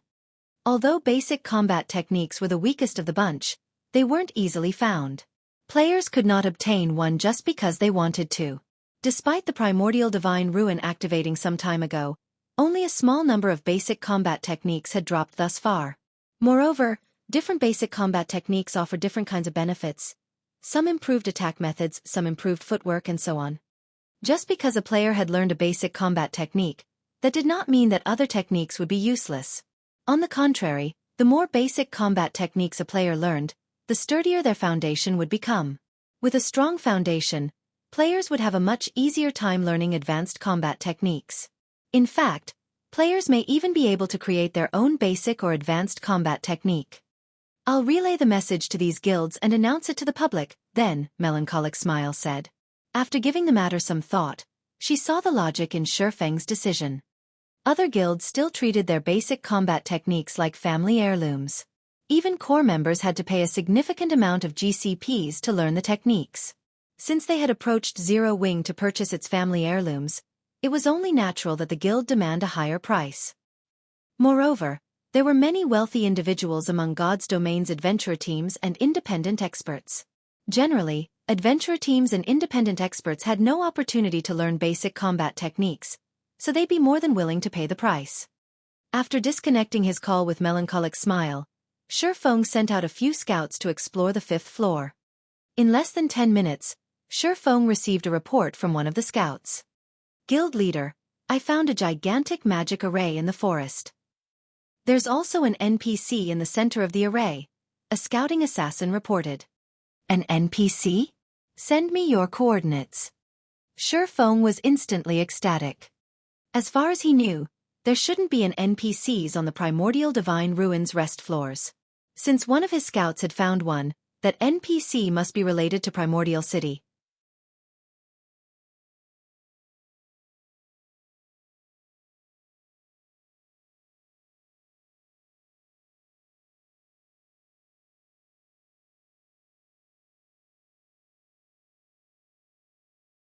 Chapter 1668. Primordial City's Entrance Test. Chapter 1668. Primordial City's Entrance Test. Xueqi moved through the tranquil forest and proceeded towards the coordinates the scouting assassin sent him. Very quickly, he came across a clearing that was abounding with mana, so much that it had even condensed into a white mist that enveloped the area. What amazing mana! Xueqi was startled as he moved through the white mist. While he stood within the white mist, not only did his mind become much clearer than before, but even his stamina and concentration recovery rates skyrocketed. The recovery rates were at least 4 times higher than what one would experience inside hotels of NPC cities. If players were to practice combat in such an environment, the results would be wondrous. Training here would be particularly effective. In his previous life, while part of the reason why players loved places with high mana density was the ease in exhibiting their combat standards there, a more important reason was the much greater efficiency in practicing and learning combat techniques. Although combat techniques did not consume mana, they did take a toll on the user's stamina and concentration. Meanwhile, unlike basic attributes, hidden attributes like stamina and concentration were not displayed using numerical values. Players could only rely on their own senses to determine how much stamina and concentration they had remaining. If players fought normally inside major NPC cities, their stamina and concentration consumption would be roughly equal to their regeneration rates. Hence, players could fight in arenas to their heart's content without worrying about becoming exhausted. However, it was a different story if players started incorporating combat techniques in battle. Combat techniques placed a significant burden on stamina and concentration. Executing a basic combat technique would cost roughly 4 to 5 times more stamina and concentration than executing a simple attack. Hence, if players continuously executed basic combat techniques, even when fighting or practicing inside a city, they would very quickly exhaust their stamina and concentration. Needless to say, the depletion rate for executing advanced combat techniques was even more severe. Hence, high mana density locations were extremely popular among experts of God's Domain during Xueqi's previous life. In the current God's Domain, combat techniques had yet to be popularized. If they had, though, Zero Wing City's player population would have long since shot past 10 million.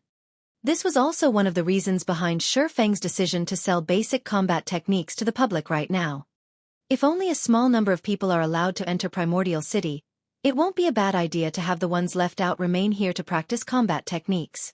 Taking a look at the mist-covered clearing, Xueqi figured that there was more than enough space for 1,000 players to practice combat techniques here. Places with high mana density were extremely rare in God's Domain, not to mention places with mana so dense that it formed a mist. This small area was definitely a sacred training ground. Any superpower that discovered such a location would definitely do everything they could to monopolize it to nurture their own experts. Guild leader, the NPC is over there. After Xueqi arrived at the designated coordinates, a blue-clad assassin approached him. The assassin then pointed at the old man standing inside a magic array a short distance away. The elder wore a set of white robes and held a golden staff in his right hand. Looking at this elder, Xuefeng found that the old man did not exude any kind of powerful aura and looked very ordinary. However, when Xuefeng tried inspecting him, he failed to get any information about the elder, not even the old man's name. Everything was displayed in question marks. Following which, Xuefeng used omniscient eyes to observe the old man. Tyrol, Primordial City's protector. Hero, Divine Mage. Level? HP? A hero? Xuefeng could not help but be stunned. He had never imagined that he would actually meet a living, breathing hero. In God's domain, heroes had long since vanished into legend. The hero standing before him right now was something entirely different from the heroes summoned using heroes chapters. More precisely, the heroes summoned using heroes chapters were heroic spirits, not true heroes. Even so, they were still incomparably powerful and more than capable of safeguarding an entire town or city by themselves. However, a true hero was on an entirely different level compared to a heroic spirit. Unlike heroic spirits, true heroes still retained the blessing they received from ancient gods. Therefore, their life rating was even higher than that of archaic species. Moreover, heroes possessed extraordinary combat standards. Hence, if one did not utilize any special techniques, even 100 Tier 5 players would not be enough to take down a living hero at their peak. A hero was an existence that was truly capable of turning the tide of battle with their strength alone. Although seeing a living hero excited Xuefeng greatly, when he noticed the hero's identity as Primordial City's protector, he quickly suppressed his excitement and approached the elder. The moment Xuefeng set foot into the magic array, Tyrol opened his eyes abruptly and disappeared from where he stood. In the next moment, he appeared before Xuefeng and quietly scrutinized the youth before him. When Xuefeng felt Tyrol's gaze on him, he felt as if his entire existence was under examination. However, he was not particularly surprised by the situation. Primordial City was a blessing of the ancient gods. Players belonging to forces deemed hostile by the ancient gods, such as the forces of darkness, should not even think of setting foot into Primordial City. If any of these players were discovered, they would be eliminated immediately. Young man, you've done well to reach this place. I am Tyrol, a protector of Primordial City, Tyrol said, revealing a faint smile and giving Xuefeng a nod of approval. If you wish to enter Primordial City, you have to pass the entrance test. Moreover, you have only 3 chances to challenge it. If you fail all 3, you can only try again during your next visit to the Primordial Divine Ruin. Lord Protector, may I know the contents of the test? Xuefeng asked respectfully. It's a simple test. All you need to do is defeat yourself, Tyrol replied, smiling. Of course, there are also differences in difficulty. The more difficult the test you challenge, the more contribution points you will obtain once you arrive in Primordial City. There are 5 different difficulties available: Normal, Hard, Hell, Azura, and God. Meanwhile, the contribution points you will gain from them are 1,000, 2,000, 3,000, 5,000, and 10,000, respectively. Each person has only 3 opportunities to challenge the test. You must cherish them. Upon hearing Tyrol's words, although Xuefeng kept his expression indifferent, inwardly, he was bursting with joy. Similar to the city on Thunder Island, if players wished to mingle in Primordial City, they needed contribution points. Without contribution points, they could enjoy only the basic benefits the city offered and should not even think of obtaining the truly good stuff available. Meanwhile, the reason why Xuefeng was excited was the large number of contribution points the entrance test awarded. In his previous life, when he visited Primordial City, he did not do so by passing the entrance test but by using a teleportation ticket, which he had obtained through killing monsters. He had received only 500 contribution points in doing so. However, with just 500 contribution points, one would be no different from a beggar inside Primordial City. Of course, one's contribution points would not remain the same forever. There were plenty of methods to earn contribution points. Completing quests was the simplest among them, though inefficient.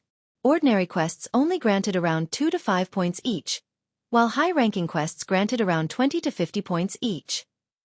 However, high-ranking quests were extremely rare. Hence, collecting even 500 contribution points was very difficult. Yet, now, even the normal entrance test awarded 1,000 contribution points upon completion. The additional 500 points would save players plenty of time. Moreover, this was also good news to Zero Wings members. It meant that everyone would have an opportunity to enter Primordial City. Young adventurer, have you decided to enter Primordial City? Tyrol asked, smiling as he looked at Xueqi. I am willing to accept the test. Xueqi nodded. Very good. May I know which difficulty you wish to choose? Tyrol asked with a wave of his hand. Instantly, 5 crystal balls of different colors appeared before Xueqi. Aside from having different colors, these crystal balls also exuded auras of various intensities. Even the crystal ball with the weakest aura made Xueqi shudder involuntarily, whereas the one with the strongest aura made him feel deep despair.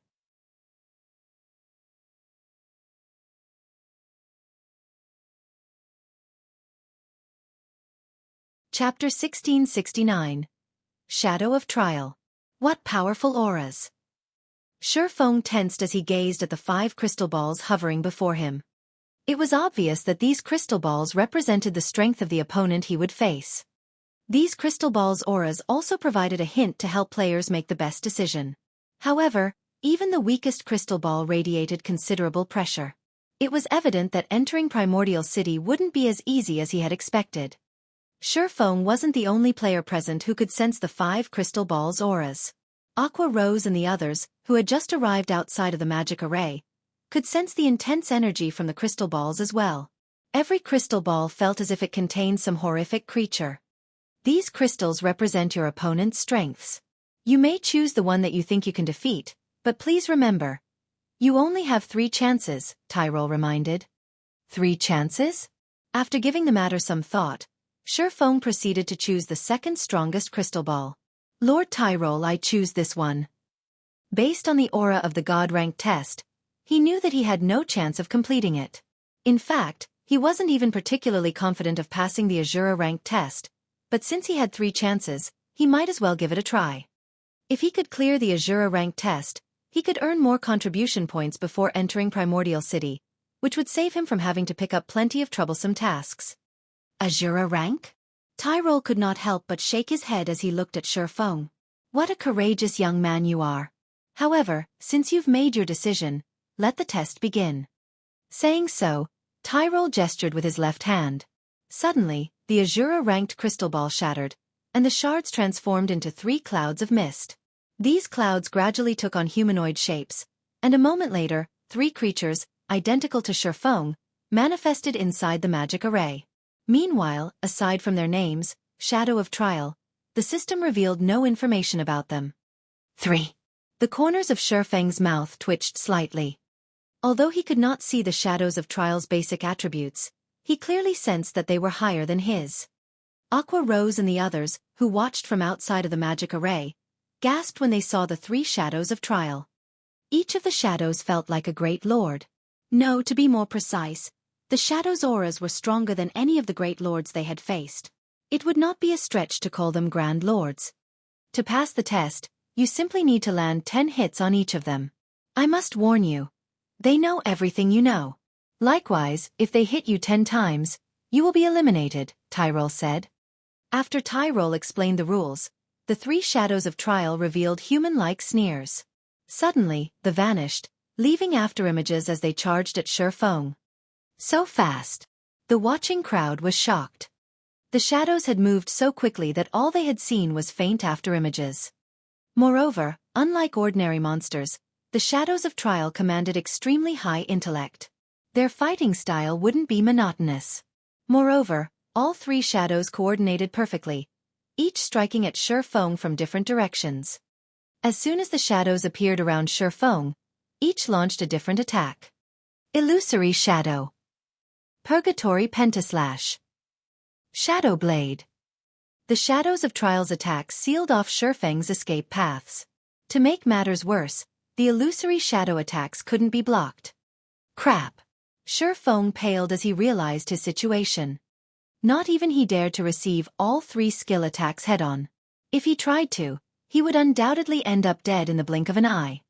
Just before the attacks landed, Xueqi activated Divine Steps, and 10 doppelgangers split from his body. He immediately switched positions with a nearby doppelganger and used Shadow Blade against the nearest Shadow of Trial. However, before the shadow blades could reach the shadow of trial, 10 doppelgangers split from its body. Xueqi's 10 shadow blades then pierced through the shadow of trial's form. However, it was evident that he had nearly struck a doppelganger. How is this possible? They have my weapons and equipment skills, as well? Xueqi was shocked when the shadow also used divine steps. However, before Xueqi could regain his senses, all 3 shadows of trial activated Heavenly Dragon's power, their attributes soaring. They slashed their blades at their target, the intensity of their strength creating powerful gales. With no better plan, Xueqi continued to switch positions with his doppelgangers to avoid the incoming attacks. Although Heavenly Dragon's power was strong, it was a berserk skill that focused on boosting strength. Its buff to speed was only subpar. For a time, Xueqi was at a complete disadvantage as the 3 shadows of trial chased him relentlessly. The spectating players outside of the magic array were flabbergasted. They were literally watching 3 doppelgangers gang up on their guild leader. Moreover, the doppelganger's basic attributes were even higher than Xueqi's. If they had to face 3 of those doppelgangers at once, they'd likely die in an instant. However, divine steps had a limited duration. The instant those allied doppelgangers vanished, Xueqi gritted his teeth as he also activated Heavenly Dragon's power. Upon activating the berserk skill, he darted for one of the 3 shadows. Sword's orbit. Suddenly, brilliant stars bombarded the shadow of trial, one after another. However, before the hits landed, they abruptly halted before a protective barrier. Absolute Domain. When Xueqi's targeted shadow of trial had activated Absolute Domain, the other 2 shadows also gained invulnerability. Giving Xueqi no time to react, one of the 3 shadows activated Instant Strike and swung its blade fiercely at the player. Xueqi knew that he couldn't dodge the attacks in time. The only thing he could do was to activate his own Instant Strike and execute Sword's Orbit to defend himself as much as possible. Boom, boom, boom. Every time their weapons clashed, dazzling sparks flew around them. Loud clangs also echoed throughout the forest. It seemed as if 2 primordial beasts were attempting to slay one another. A moment later, however, Xueqi slid backward. As soon as the first shadow of trial's instant strike ended, another shadow activated the skill. When Xueqi's own instant strike came to an end, he lost his ability to keep up with the shadow's attacks. Absolute Domain. After activating his invulnerability skill, Xueqi switched the aura of Earth to the aura of Time and activated Forbidden Domain. It might be much of an issue if only one shadow of trial could use all of his skills, but the fact that all 3 were capable of this put Xueqi at a painful disadvantage. If he wished to emerge victorious, he had to rely on his combat techniques. As the shadows of trial weren't ones to be beaten, one of them activated Forbidden Domain as well. Suddenly, both sides were silenced, losing the ability to use spells or skills. Following which, the 3 shadows ganged up on Xueqi once again. Although Xueqi's techniques were superior, the Shadow Trio had higher basic attributes. Moreover, the Shadow Trio disregarded their own defense as they brutally attacked. This forced Xueqi into a defensive state. He was only one person after all. If he tried to strike one of the 3 shadows, he'd leave himself open for the other 2. Meanwhile, each of the shadows could afford to take 10 hits each, but he would be eliminated after 10 hits. Both sides struggled in a stalemate. Xueqi focused on a single shadow, using his superior techniques to create gaps in its defenses and attack. The bitter struggle inside the magic array made the spectating players anxious. But they also knew that such an intense battle wouldn't last long. Once the silence debuff ended, Xueqi would be at a disadvantage once again. When Forbidden Domain's duration had only 10 seconds remaining, despite Xueqi's desperate attempts, he had only struck one of the 3 shadows 5 times. He still needed to land 5 more hits on that shadow to eliminate it, but he was running out of time. 8 seconds. 5 seconds. 3 seconds. Am I going to lose?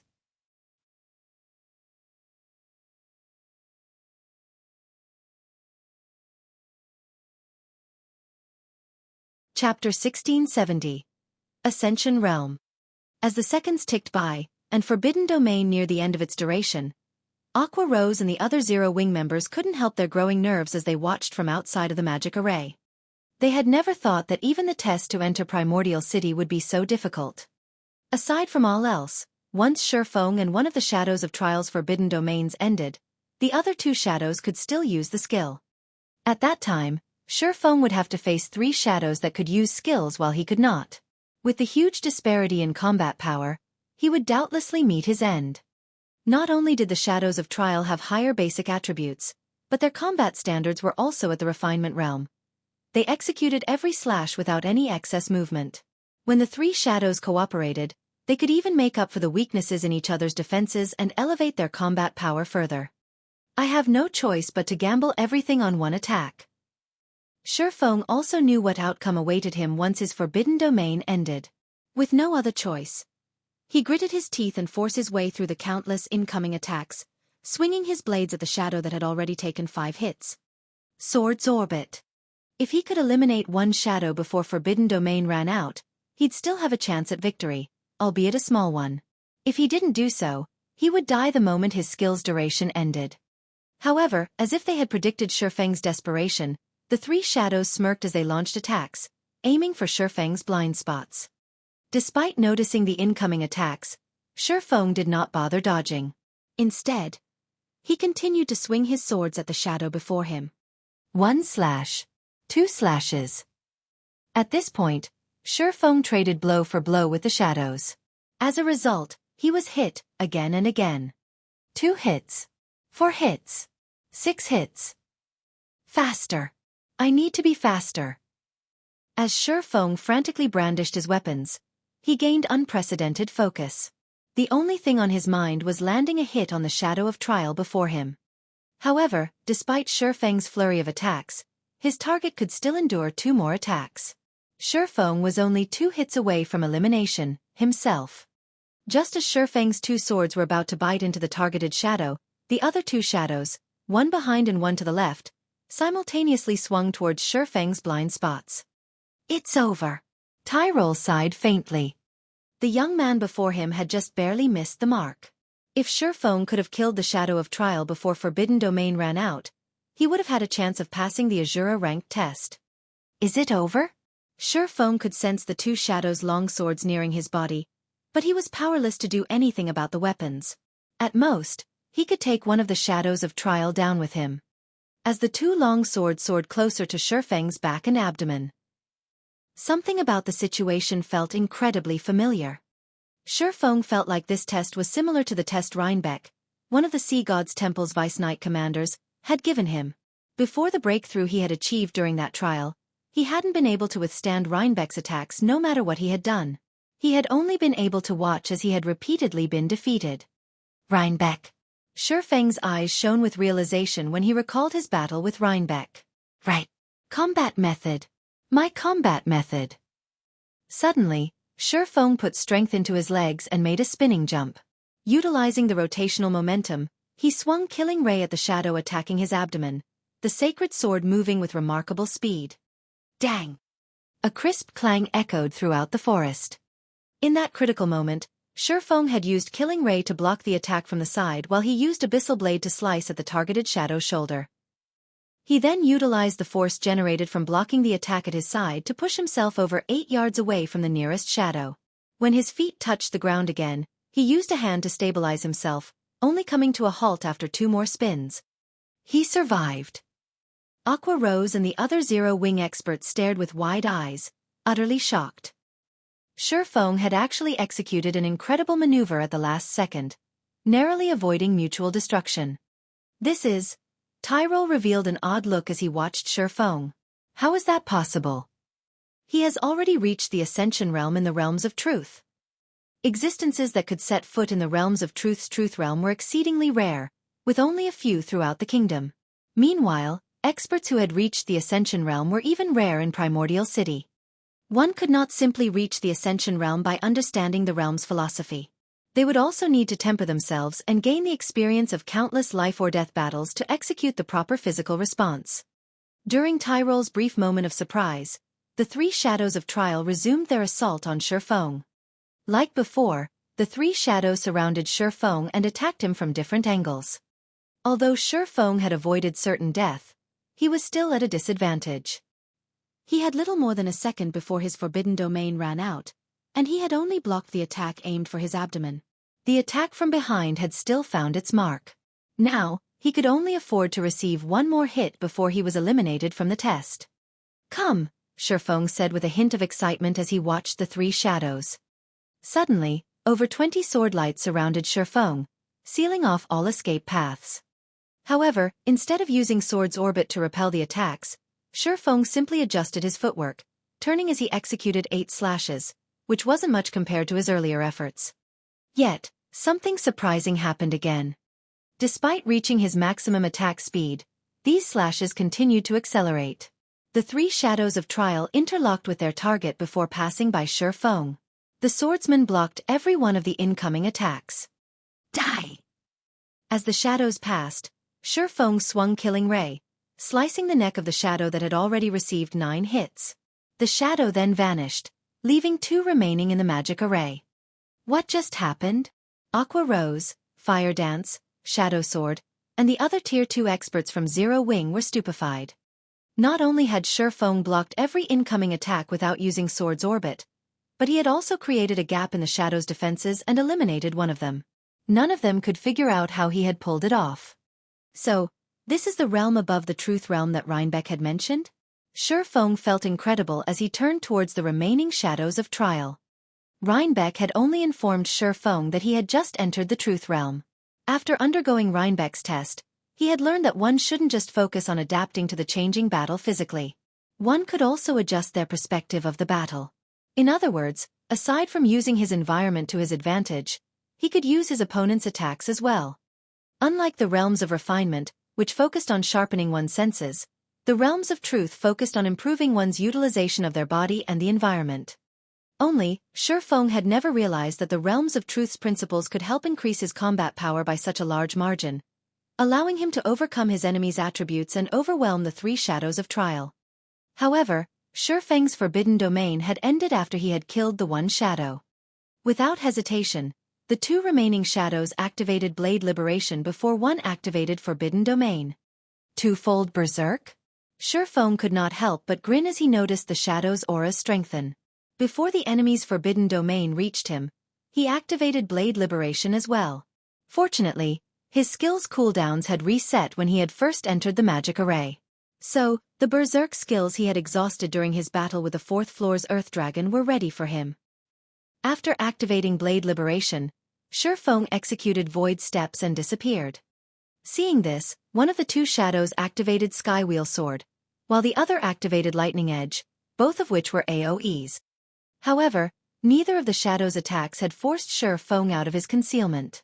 For a time, the shadows attacked their surroundings randomly in confusion, yet even after dozens of seconds, Xueqi remained hidden. He only revealed himself after both shadows had used up their forbidden domains, and when he did, he already stood beside them. Illusory Shadow. Suddenly, 5 crisscrossed slashes bombarded one of the shadows. Although the targeted shadow responded quickly and tried to dodge, it still received 3 hits. Realizing the danger they were in, the 2 shadows decided to end the fight quickly, both activating Chilling Field. The domain skill covered a 50-yard radius and was capable of both offense and defense. The skill's movement speed reduction effect also prevented Xueqi from moving about freely. Seeing this, Xueqi responded in kind, activating his own Chilling Field. Suddenly, 27 icicles covered the battlefield, 9 belonging to Xueqi and 18 from the shadows of trial. Following which, the 27 icicles danced and clashed repeatedly and rapidly. Yet, despite outnumbering their target, the 2 shadows failed to land a single hit on Xueqi. In fact, Xueqi only needed 6 of his icicles to defend himself, attacking with the remaining 3. 2 hits. 3 hits. 5 hits. The 2 shadows rapidly accumulated hits, and eventually, Xueqi landed the 10th strike on both shadows of trial, killing them.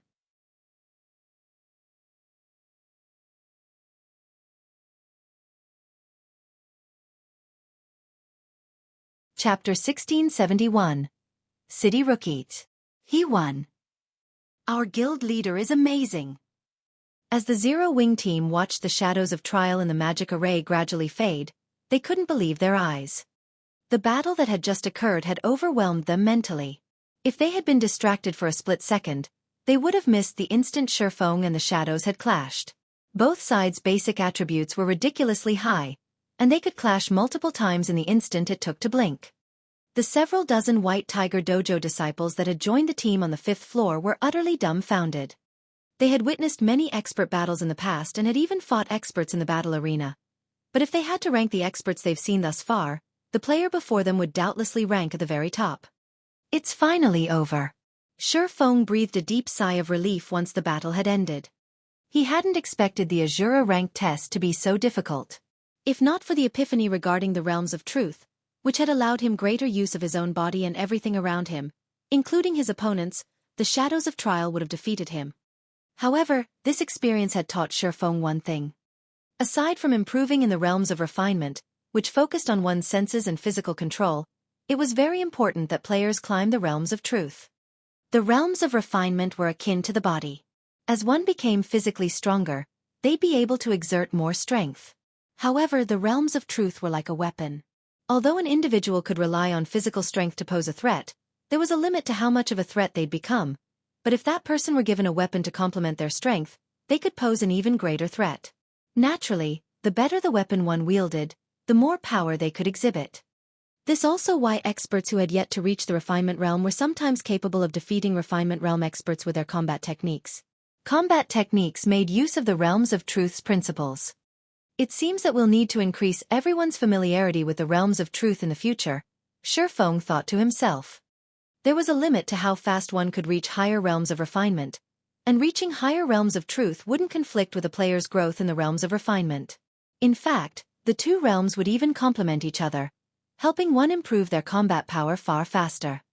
Only, introducing everyone to the realms of truth wouldn't be easy. First, he needed a proper training ground. It was obvious that neither the battle arena nor the Divine Colosseum could offer similar benefits as Rhinebeck's test. Without such a training ground, players wouldn't be able to comprehend the realms of truth's principles regardless of how many times he explained them. Moreover, understanding theory and putting said theory into practice were two different things. Wait, that's not right. There is one. Suddenly, Xueqi recalled the White Tower within the Lost Town. While the White Tower seemed like a device designed to help players improve their combat standards and gain a better feel for the refinement realm, it actually operated very much like Rhinebeck's test. Hence, Xueqi should be able to use the tower to help his players comprehend the realms of truth. Furthermore, God's domain's lore never mentioned the realms of refinement, only the realms of truth. The more Xueqi thought about it, the more he felt that the White Tower was a suitable training device to help players grasp the realms of truth. A sacred land to train in the realms of truth, huh? Xueqi had begun to give up on the Lost Town, preparing to accept the system's penalty. But now, his desire to secure the town had reignited. It's no wonder why the quest to obtain the Lost Town is so difficult. So this is why. Training one's grasp of the realms of refinement had long since become common in the virtual gaming world. The various super guilds already had complete training systems for just that, while super first-rate guilds had partial systems. However, not one of these guilds had a training system for the realms of truth. They most likely didn't even know how to train players' grasp of the realms of truth. If he could secure the Lost Town, he'd have a sacred land for players to focus on the realms of truth. With the help of the White Tower, players would not have to waste time poking around in the dark like the Freedom Alliance's Silent Entropy, and could grasp the realms of truth with much greater efficiency. With the Boneless Land's Lost Town housing such a sacred tool, it was only natural that the quest to obtain it would be insanely difficult. As Xueqi tried to figure out how to complete the Demon's Nest quest, he heard the sound of a system notification. System. Congratulations! You are the first player to complete the Azura rank entrance test, rewarding 3,000 Primordial City contribution points and 1 Primordial City's City Rookie emblem. Young adventurer, congratulations on passing the test. As the first heaven-blessed individual to pass the Azura rank test, this City Rookie emblem belongs to you. Make good use of it. Who knows? It might even help you improve further within Primordial City, Tyrol said after appearing before Xueqi. He then took out a silver emblem in the shape of a crescent moon encompassing a sun and passed it to Xueqi. The instant the emblem appeared, the surrounding mana gravitated towards and circled the emblem. City Rookie emblem? After recovering from his shock over the additional 3,000 contribution points, Xueqi gave the emblem a curious look. This was the first time he had heard of this item.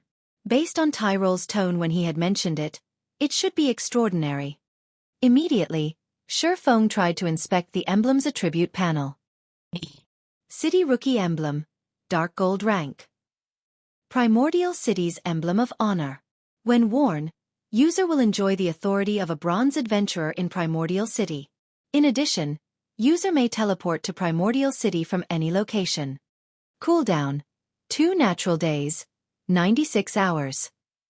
User restriction: Yi Feng. Amazing. It's giving me the authority of a bronze adventurer right off the bat. No wonder why he told me to make good use of it. Xueqi was ecstatic as he gazed at the City Rookie emblem.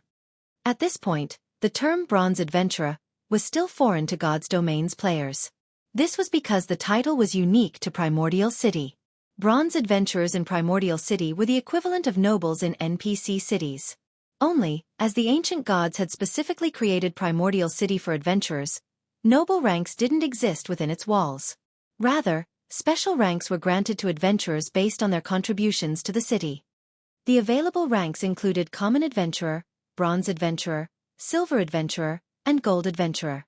Each subsequent rank enjoyed greater authority and treatment in Primordial City than the last. However, it was extremely difficult for players to rise through the ranks as they weren't based on Primordial City contribution points. Instead, they were determined by one's Primordial City honor points. One had to earn 1,000 honor points just to become a Bronze Adventurer. Moreover, players would be fortunate to receive 1 honor point even after completing a high-rank quest in the city. If players wanted to earn more than that per quest, they'd have to complete Primordial City's trial quests, which were exceedingly challenging. Unfortunately, failing to complete the trial resulted in an unusually severe death penalty. In the past, most players had opted for the safe and reliable method of completing high-rank quests to collect honor points rather than challenge Primordial City's trial quests. Because of this, very few players had become Bronze Adventurers, let alone Silver or Gold Adventurers. Even after 10 years in God's Domain, Xueqi had never heard of someone becoming a Gold Adventurer. Meanwhile, not only would Bronze Adventurers enjoy a 10% discount on all expenditures that required Primordial City contribution points, but they'd also get to enjoy other benefits that Common Adventurers had no access to. One such example was the planar teleportation function, which allowed players to travel to the various higher planes.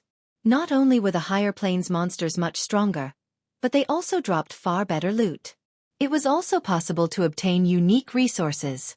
Only, teleporting to a higher plane was expensive, costing 1,000 contribution points per teleportation. If players died in these higher planes, they'd be teleported back to Primordial City instantly. Without sufficient strength and preparation, only a fool would grind in these higher planes. Right. There's still the higher planes. Xueqi's eyes suddenly sparkled. Other players might not know where to secure a large number of darkness stones, but he did. However, he hadn't had the means to reach these locations, but now he did. Xueqi immediately instructed his team to challenge the entrance test and told them what to do once they entered Primordial City. Meanwhile, he made his way with Tyrole's help to the city. When Xueqi arrived in Primordial City, every player within the Primordial Divine Ruin received a system notification about it. You're tuning in to the Xueqi's Martial Arts Saga YouTube channel. Don't forget to subscribe and join us on this journey to catch the most captivating stories.